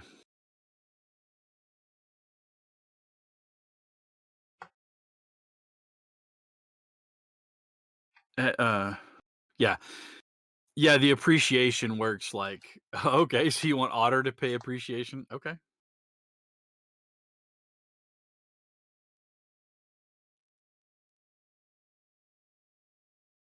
Yes, JT. If I walk into a fight with a trench coat of guns, I'm there to win. New item, trench coat of holding. Yeah. Oh my goodness, it's just pockets on the inside. You reach in, just rifle comes out. It's a robe of useful items, but instead of like patches with things, it's just patches with guns. You just tear it off, and the next thing you know, you've got like a LMG in your hand. Patch. Grenade launch. That's tasty. I gotta talk to Cole. Patch, flamethrower. Yes. Hands to Gej. I just need a coat with flamethrowers all over it. That's all I need. Gej is gonna take a feat where he can get our elemental, so that way they Adept? can learn. Yeah, elemental adept. Learn firebolt. Now a flamethrower. I'm now a flamethrower. I'm just expecting Gej with like a coat where he can go like this and the sleeves just shoot fire. Guys, I became a flamethrower. I am the flamethrower. I'm here for this. I really don't know when he became a pyromaniac, but I'm about it. And I will totally get to that party appreciation, Tien Kid, as soon as Emrys comes back. Yep. Also, I very much feel like Gej would definitely do one of those like Fantastic Fours, Chris Evans, like flame on, flame off. Look what I can do. Yeah. He goes, Whoosh, now imagine whoosh, this. Whoosh. Blood all over. Guys, Now I became imagine this. fire. Blood all over. Wow, you're hot. Thanks. No, I mean, like, you're really hot. I Yeah, know. I know. Thanks. That Tell me guys. something I don't know. What did I miss? So, quick party appreciation going around. So, I will start with Cap. I always thoroughly enjoy the work you put into your world. You give us all the room in the world to go in whatever direction we want, but still somehow you keep us on track. And I'm really excited to see where this goes. Then hold on to your hats because you're going to love what happens in a minute. Ooh-wee. Emrys. Just a tiny ball of chaos. And I'm here for it. I never know what you're going to do. And I almost lost my shit today with that with those pants. Same. Wet You're like, I pants. have a plan, and I'm like, with the wet pant? Okay. I'm just sitting here like the Me entire time. Like, this is good. I need to know. Where is this gonna go? So, thank you for keeping You're us on our welcome. toes. Assassin things, wet pants. Did you say sweatpants? No. Literally, wet wet pants. Wet pants. It was a water bottle. I just gotta wet these bad boys up, and then we're good to go. Comfort wet pants, Liz, I enjoy that you're always ready for chaos, and you just kind of take it in stride. You're like, if we have to light shit on fire, I'm okay with that. But if we want to run, that's cool too. But you want me to light some shit on fire? Yeah, that's 100% her. She's totally down for it. Just brimming with this like weird rage or like arson, I guess. Just always ready for arson. You expect to have Seer cleric sitting in the bar burn. with the matches, like letting them burn down. Yep. I get lost in the glow. Makes me feel alive. Otter, I think you broke me. I think you broke me just as a by the way thing. You're welcome. And then, of course, we have Gej. We will get you your flamethrower back, or another one, I promise. But forever. Thank you for being just ready to go. Oh, you're Emrys? Okay, sure, I believe you, let's go.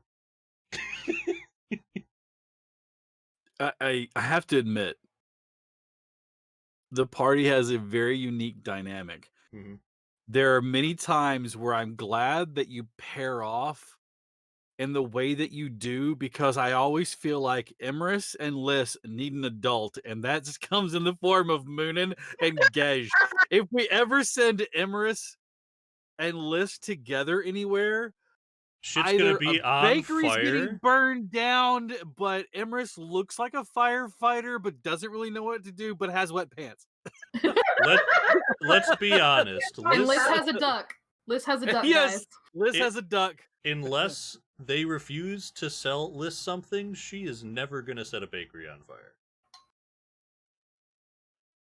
I mean, the London like bakeries have been telling her that they've been out of macarons for like a while now. So she might burn one down.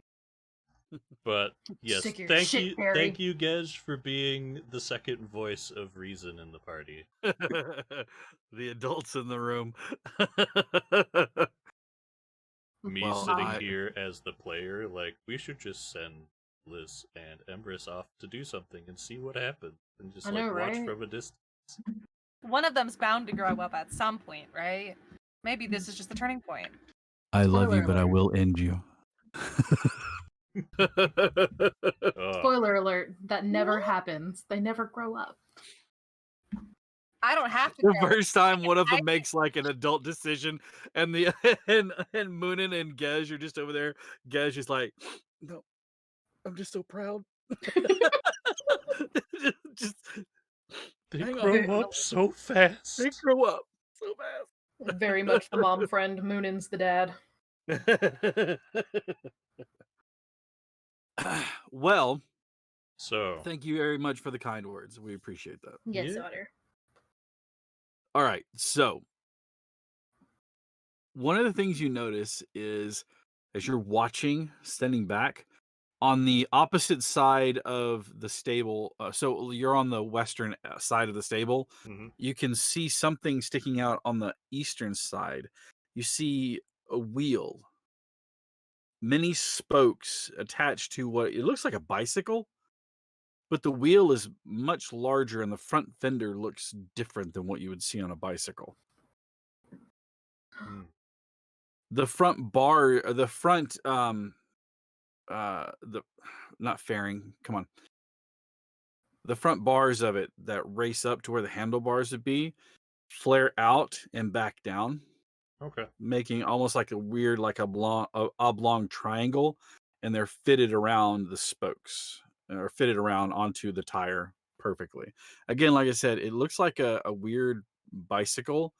The handlebars are a little too swept back, and instead of being out to the side or back, they're back this way.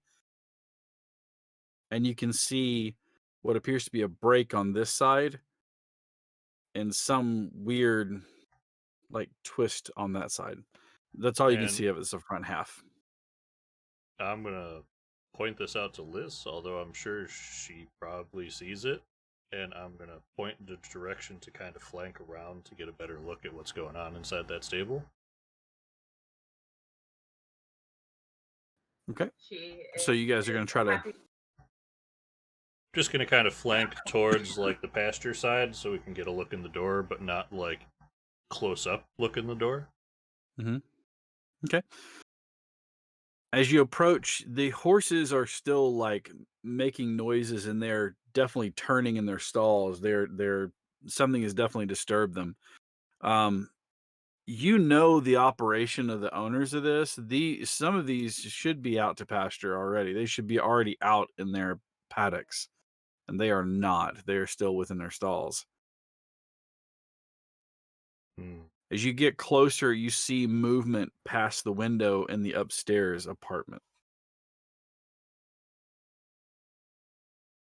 He was in the upstairs apartment, was he not? Yes, he was. Yeah, good thing I still have this hat case on me. She's gonna nudge Moonin and like be like, "There's somebody in your apartment." Moving around the stables to the opposite side, you now get a full image of what the bicycle object was, and it is not. You see what appears to be a motor sitting in the middle casing of it. It's sitting leaning on it on the side of there. It is clearly a motorcycle. It's leaning against the wall. Whoever got out here used this to get out here quickly. Is there anyone in the stable with the motorcycle? The motorcycle's on the outside. It's leaning against the wall, Okay. and you don't see anybody. I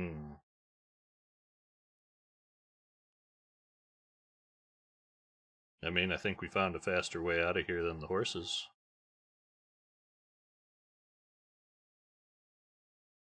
Or do you want to see who comes out of that house?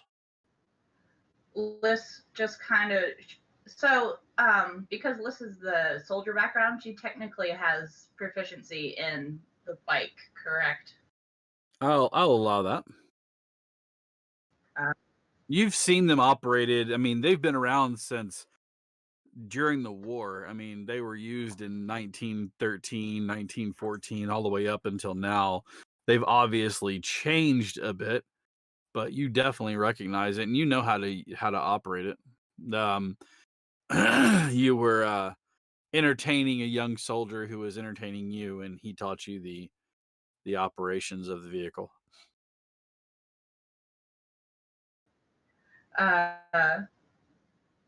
She would go, we could steal it. Steely wheelie automobile. Liz, always up for chaos.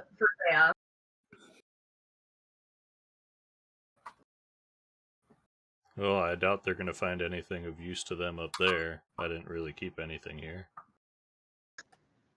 Probably not.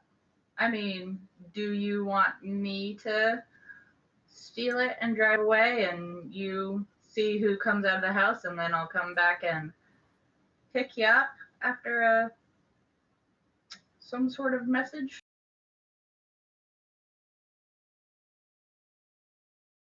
Do I have a view of the front of the house from where we're at? The front of the stable? You do. The front of the house. Oh, the front of the house. Yes, you do. I'd say grab the motorcycle and drive it over to me here. We'll see who comes out, and if we need to, we can scoot out of here. For now, I'm gonna take the rifle out and put it on one of the fence posts and watch that door. Okay. All right, I go to steal the motorcycle.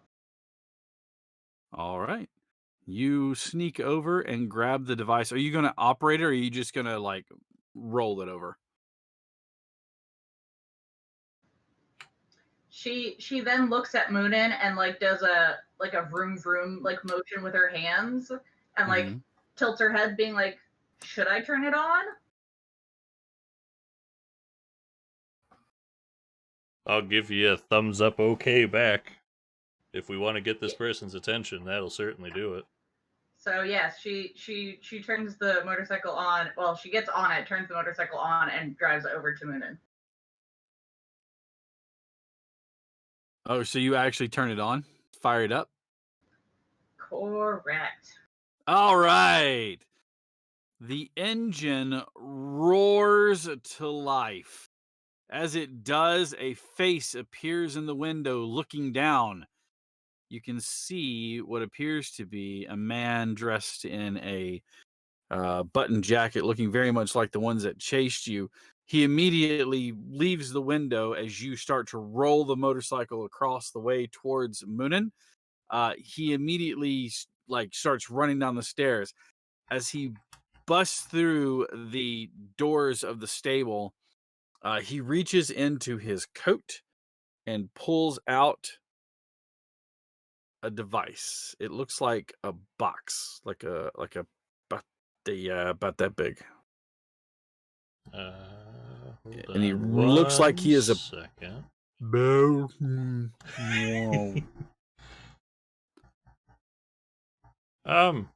I would like to lob a Deadeye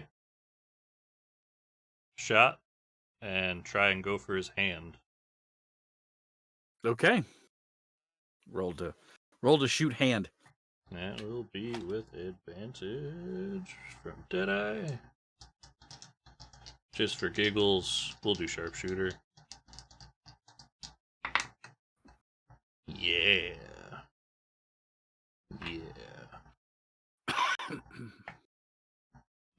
Where is my plus? It's a plus 10, minus 5. So that's plus 5. That's a 24 to hit. He reaches up to throw. As he does, the retort from the rifle pierces the air, and over the sound of the motorcycle, the bullet slams into his hand, tearing flesh and shattering bone. He immediately drops the cube, grabs his hand, and as he does, he mutters, "Oh," and then it hits, and there is a boom sound, and he is encased in what looks to be some kind of translucent material. And he's stuck like,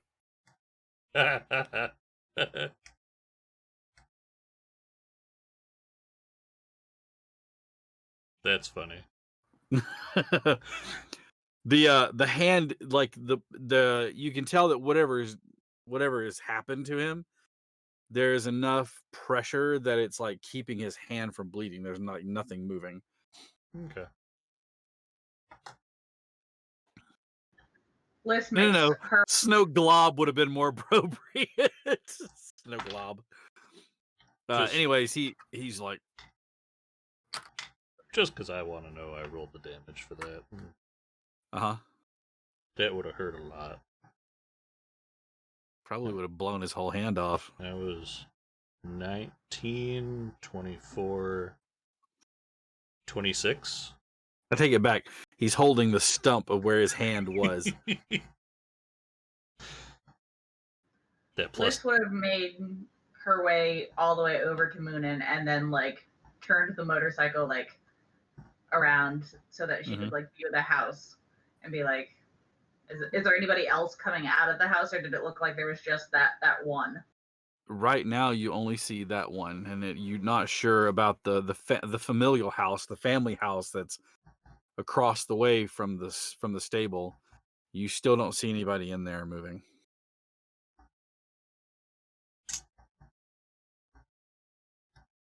I don't know anything about magic. Liz, does that look like he's going to be there for a bit? Oh, yeah. Liz kind of like shrugs her shoulder and goes, I just know about, making people stay alive or, come back to life. I'm not very good with the magic. That's Colm's point of view, but I mean, that looks like the thing that we took the creature that gave the wish out of. So I think he's probably gonna be stuck that way, and kind of happy about that shit. It does it for us. It would look almost like a ballistics gel, but it's harder. I'm just rolling a dice for me real quick. Yeah, I'm gonna run in and check on the family. Okay. Well, Liz would give you a ride to the house because I assume there's no reason to run. Yeah, we've done enough running for the afternoon. Like if you started, she'd just be like, "But I have the bike." Vroom vroom. You make it to the house, and as you open, you call out for the Connolly family. Nobody responds. You call out for Matthew and for Angel, and then you look and you listen. You don't hear anybody. You move into what it would be their sitting room, like a parlor. They are on the couch and they are encased in that stuff. At least they're okay. I looked them all over. None of them are harmed. None of them seem to be harmed by anything. There's not any wounds on them. They have 3 kids. You don't hear any noise from the children either. Okay. Are the children also encased? You go and find them in what is basically like a playroom for them, and they are also encased in that stuff. Well then.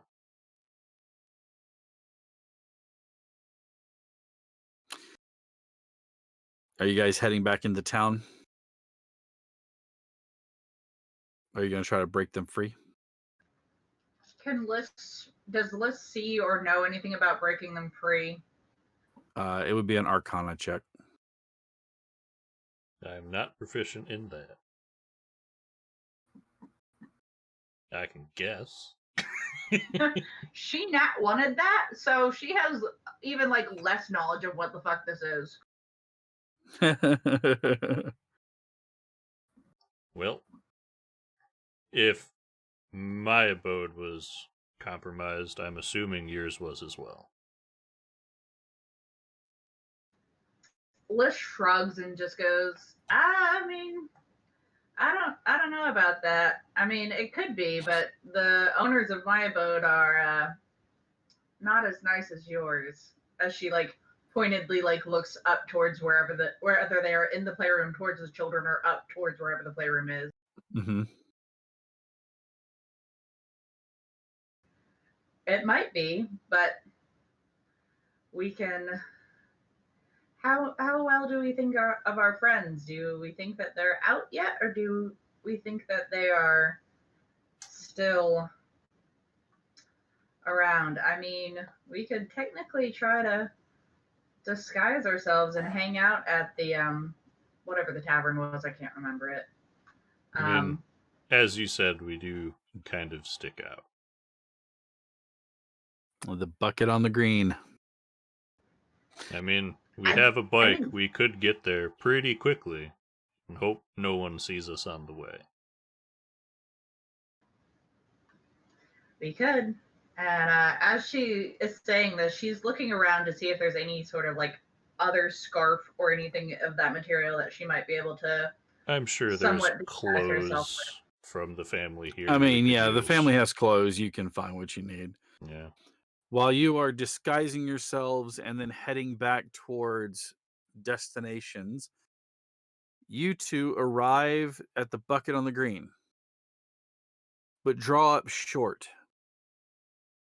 as you see a few men standing outside wearing a uniform not unlike the one you took off not too long ago. You see 4 men having a conversation. Well, let me rephrase that. You see 4 men that are listening to one man who is dressing them down. He's wearing a long jacket that reaches almost to the floor, stopping at just above his ankles. He's leaning on a cane that has a silver gargoyle on it as the head of it.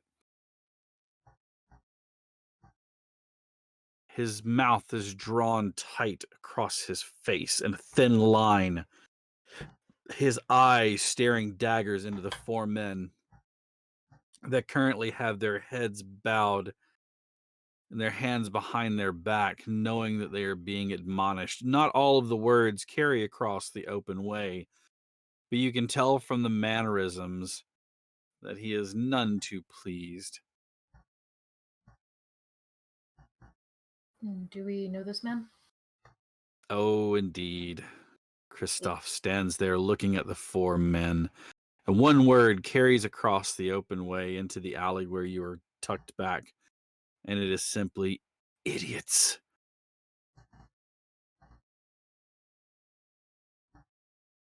He makes his way over to an open air car, gets into the back seat, and closes the door.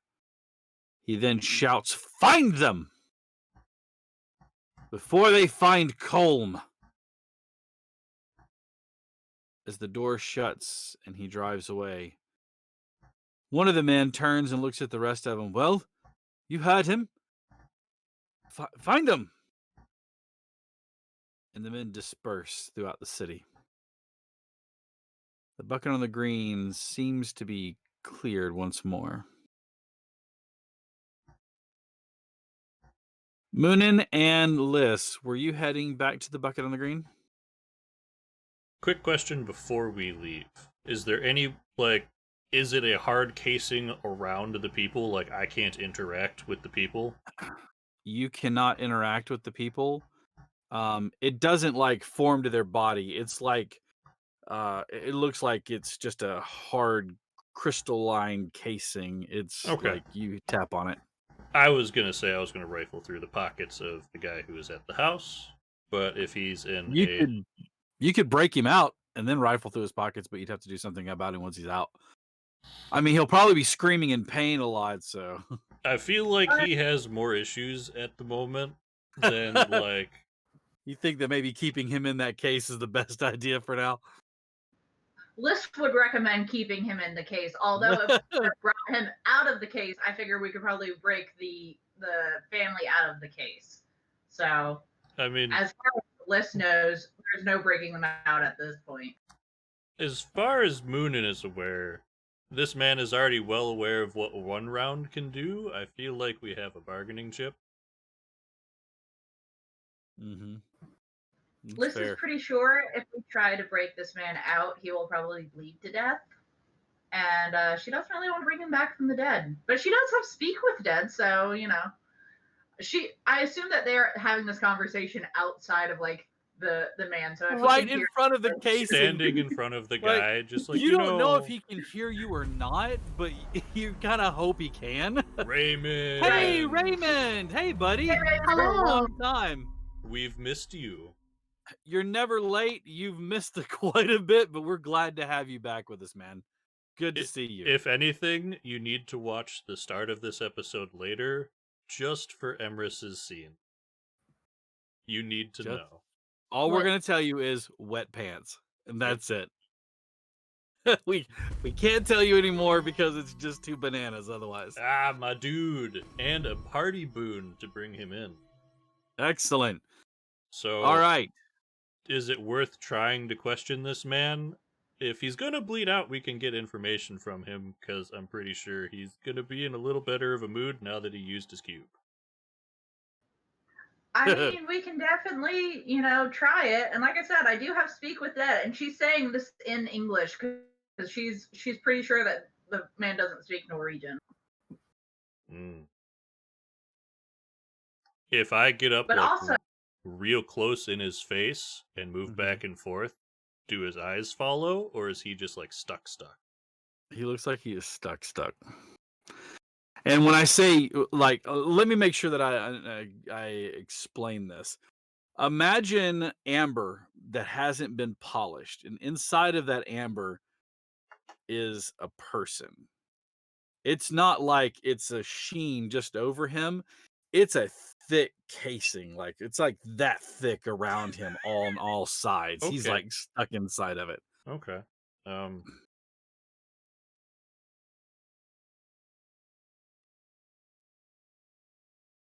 Well, just for giggles, I'm going to shoulder the rifle and shoot around where his knee would be to see if it goes through or does damage to it. Okay. I'm not even make you roll because you can't miss a stationary object like that. You fire the round and it hits the material, and the bullet goes in and then lodges, and then you can see that where the primary point of impact, it starts to spider web out.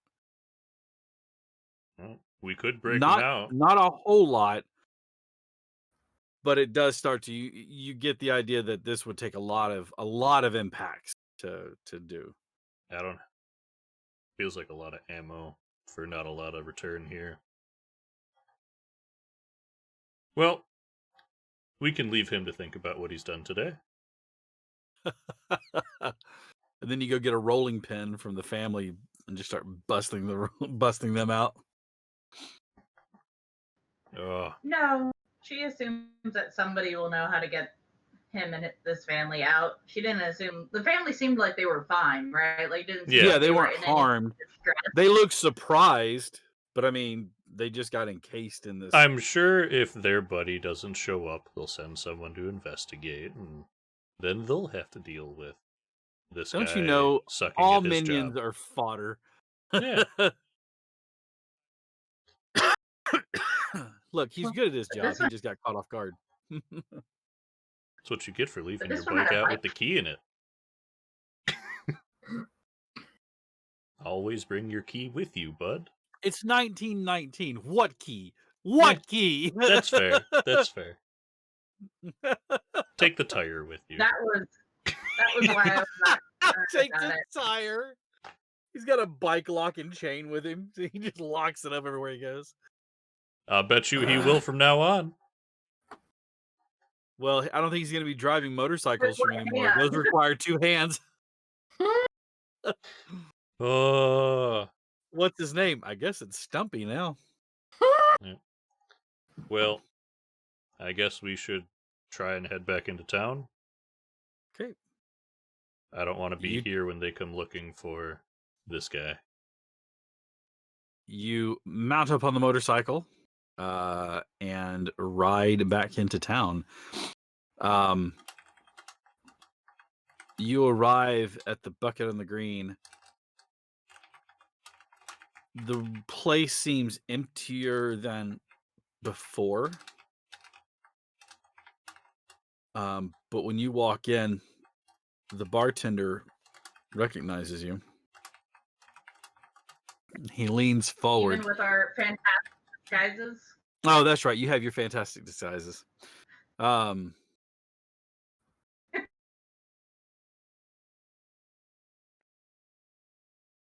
you walk in, you don't recognize anybody there. You see what appears to be a rather large half orc with vitiligo on one side of his face. It was like patches of white. Small tusks protrude from his bottom lip. It's broad-shouldered, but trim around the waist as he sits there across from maybe it's another half orc. It looks, I don't know. It doesn't look familiar. Gej and Theon, you see 2 people climb off of a motorcycle. One of them clearly used to it. The other one, like, stretching out their legs as they walk in, wearing weird scarves around and over their head. So making Moonin do another party appreciation. Okay, Liz. Okay, Liz. Okay. Oh, also, I'm definitely still carrying the hat case. So I will start with Cap. You'll start with me. Oh, all 4. I will start with Cap. Oh, geez, everyone's got a party appreciation. All right. So we'll start with Liz. Please go. All right. To start, I will start with Cap, and we'll go around where I can see. So, Cap, you have been, my friend now I'm sure it's beautiful, but it's breaking up on me. for over 5 years, and I am just so needed as a person. But this is still. Can you hear me now? Yep, you're coming. Yeah, I think there's a lag, is what it is. Oh, okay. So basically, you've been my friend for 5 years, and I'm just very happy and proud that you are my friend and that you have allowed me to do this every week. And it is the highlight of my week, even though that I am extremely busy, I still make time for this. Emrys, I think you're just a ball of joy. And every time that I see you on screen, you just are so adorable. Like, you make my week, and I've missed you over the break. Gej and or Voodoo, I've missed you, and your memes on Facebook get me through the day most days and just have me cracking up, and I send them to all of my other friends that are not on Facebook. And then to go with Moonin, what's not to like about you? Like, I really enjoyed the fact that, like, our characters just get along very well and are just like, all right, we're good. All right, we're gonna speak Norwegian. We're gonna go on this adventure together. Cool. Are we picking chaos or not today? Yeah, and Liz is always down for chaos. So, but yeah, and like Liz as a character really appreciates that you always have her back, and me as a player just really enjoys your character and your just sense of humor. And the fucking duck fact still, like, gets me. Like, I I'm hope you still are not sharing over that it. with the over world. Oh my god, I am. I shared it with a partner after we woke up in the morning, and I was like, I learned this really weird fact, and I don't know why I thought of that when I first woke up in the morning.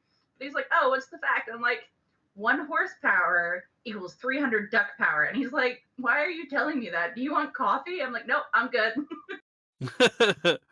I woke up with facts. I'm great. Well, thank you so much for that. Let's go with Emrys next. Let's put Q on the spot. Okay. Roulette. Let's start with Are Liz. you Okay. really rolling a die? Yes. um. Uh. Liz, I love having Liz, a character that gets to play along Emrys. Your chaotic nature is just an absolute joy, especially when I try not to be as chaotic, but I can't help but play off of your chaotic. And I absolutely love the duo of chaotic children that we were able to play together. This is why we need to send you two on a mission. Undercover mission. We may not be undercover the whole entire time, but hey, we're gonna make it. So, Kayamaste, the chaos in me recognizes the chaos in you. Yep. Yeah, exactly. Gej, what can I say about Gej and Voodoo? I love them. That's it. I just love them. They're great. No, I love that we get to get paired up and you just kind of like, hey, yeah, I did a thing. We're leaving, and you're just like, okay, yes, let's go. Thank you for playing along with all of the dumb shit I consistently get us to. So that's always fun. Cap, it's always an honor when I get the chance to play in your games. I remember the first game we played in, and I was like this kind of little like, and I didn't talk. You were so timid. You were so quiet. Like, I just don't know if I could do a thing, but it's. And I'm like, hey, I'm gonna play this kid. Is this okay? And you're like, yeah, do it. And I'm like, okay. And you've put up with Grimly, you've put up with Ezra, and now you get to put up with Emrys. So, thank you for putting up. I feel like I should apologize for kidnapping Grimly and beating the bottom of his feet. I apologize. That was baby. that was uncalled for, and I'm so sorry. I think you upset everybody else more than you upset me. Yeah, like he's a strong boy. He's a full-grown goblin. He'll get through this. And everyone's like, you took Grimly, and I was like, c'est la vie. Give them someone they love, and then steal it from them. Anyways, yeah. Nothing brings the party together like trauma. Like kidnapping. They're a little baby child of the party. Mm-hmm. Thank you. But yes, it is always an honor to play in your stories, and I am still very grateful and thankful that you paid me for the Troubleshooters, because I don't know what I'd do without your storytelling. I'd miss it too much.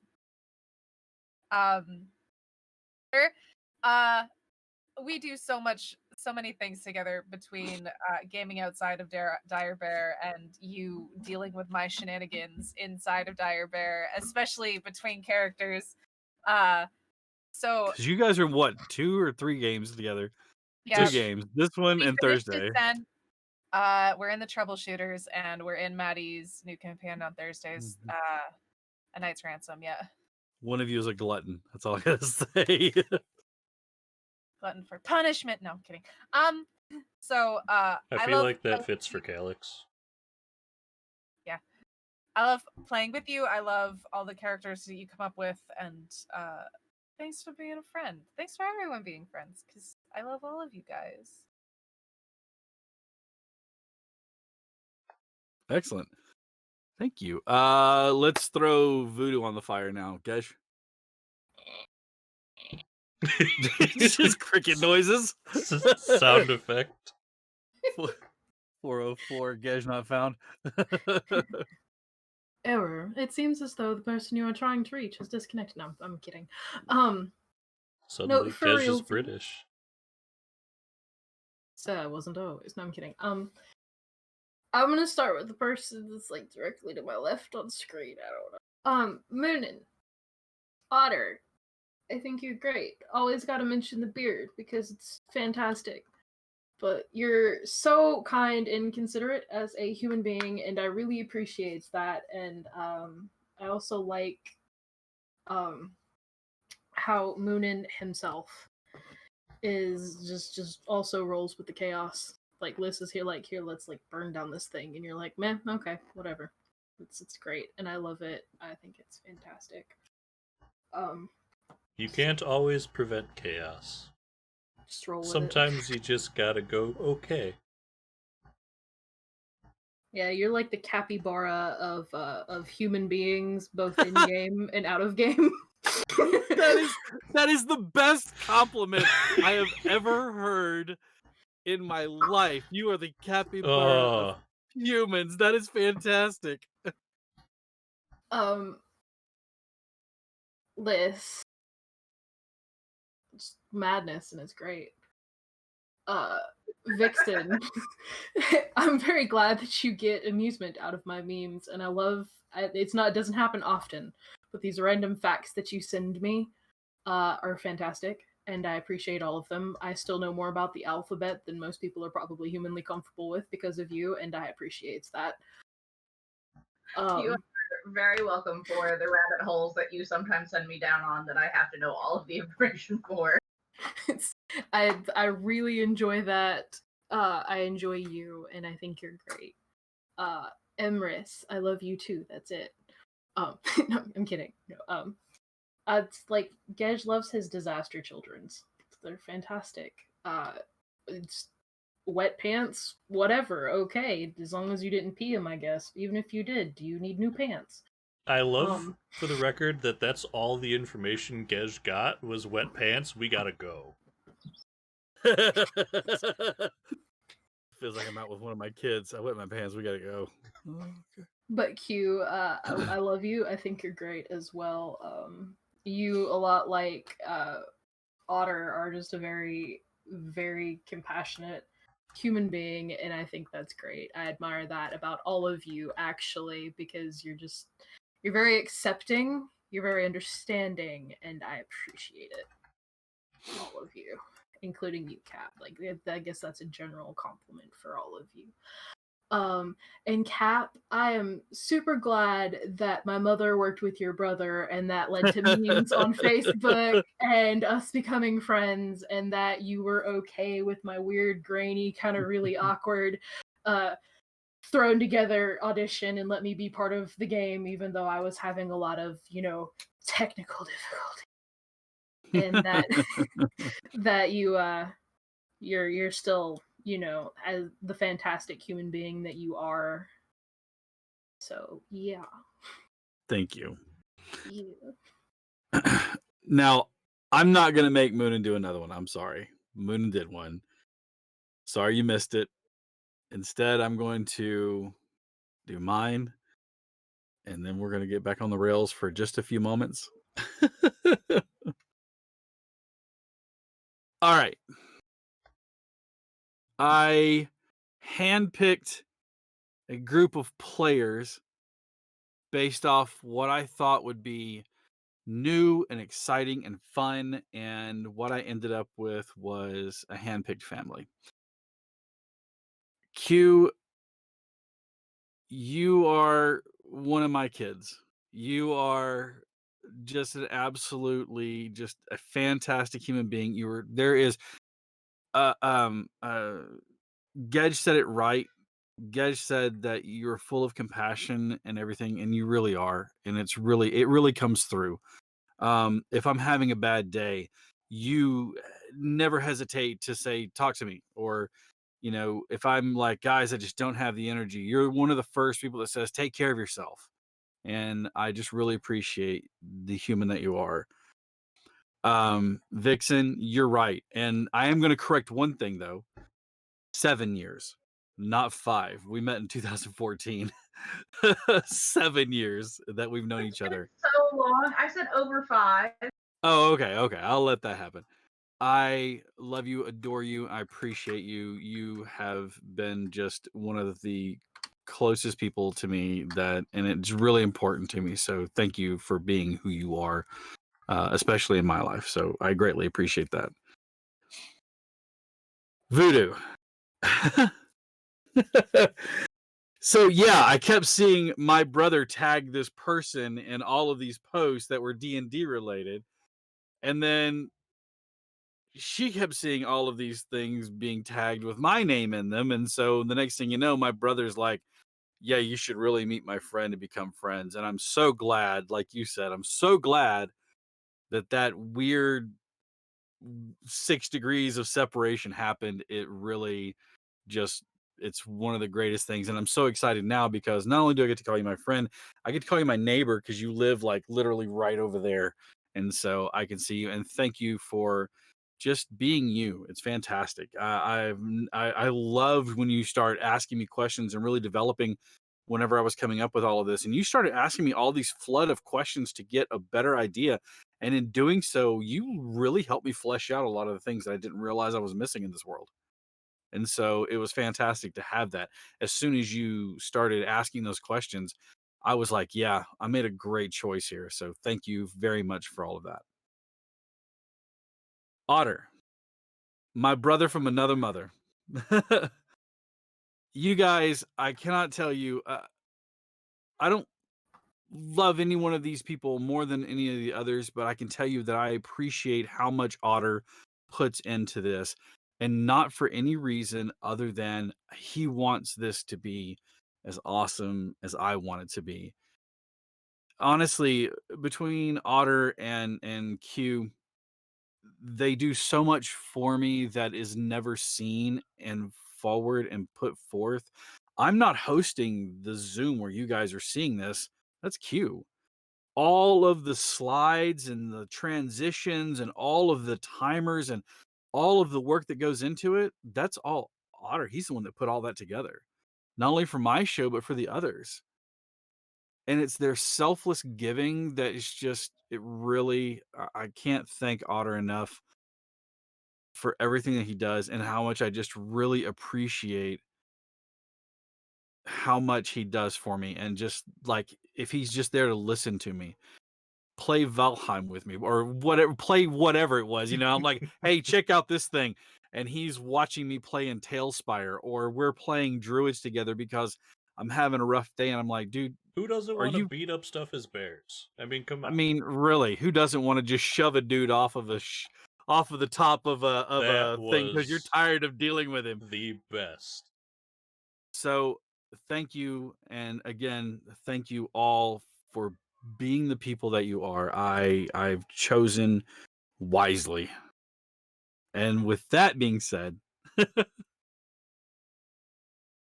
you watch as these two interestingly dressed individuals, Theon and Gej, walk into the bar after climbing off of this motorcycle.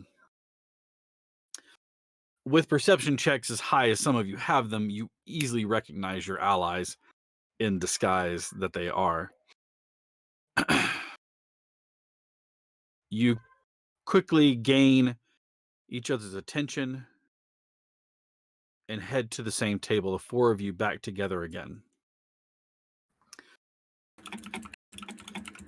The one piece of information that you have that I'm sure is one of the first things you share is that they're looking for Calm, meaning that Calm has escaped. Mm-hmm. My boy. But we're going to Probably pick up bumping with into that Bucky. conversation with the bar next week on the Troubleshooters because that's what's going to have to happen. Raymond, thank you very much for derailing it. It was a derailing in the best ways. Thank you so much. Sometimes just a love fest needs to happen there. So thank you very much for giving us that. Next Monday, 6 p.m., we will be going live with episode 3 of the Troubleshooters. Where's Colm? Where is he gone? His attaché has disappeared into the wind.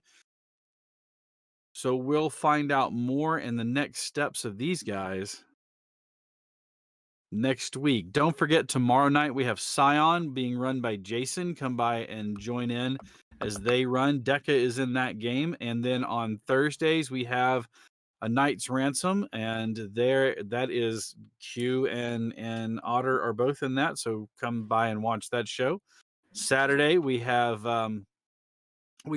Stolen Cities being run by Alex. So come in by and watch those. And again, we have D&D going on a lot. And Wednesday, we may or may not. I haven't worked out the details with my buddy there, but when we go live, we'll send out the notifications. We'll be playing some more Baldur's Gate 3 and just dicking around and having fun.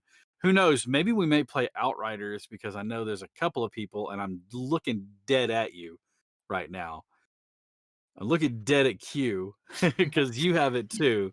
Who knows? Maybe we'll be playing Outriders. Anyway, take care of yourselves. Thank you so much for all of the love and support you guys show us every night, every Monday. We hope to see you all again next week. Until then, take care of yourselves. Love you. Bye. Goodbye.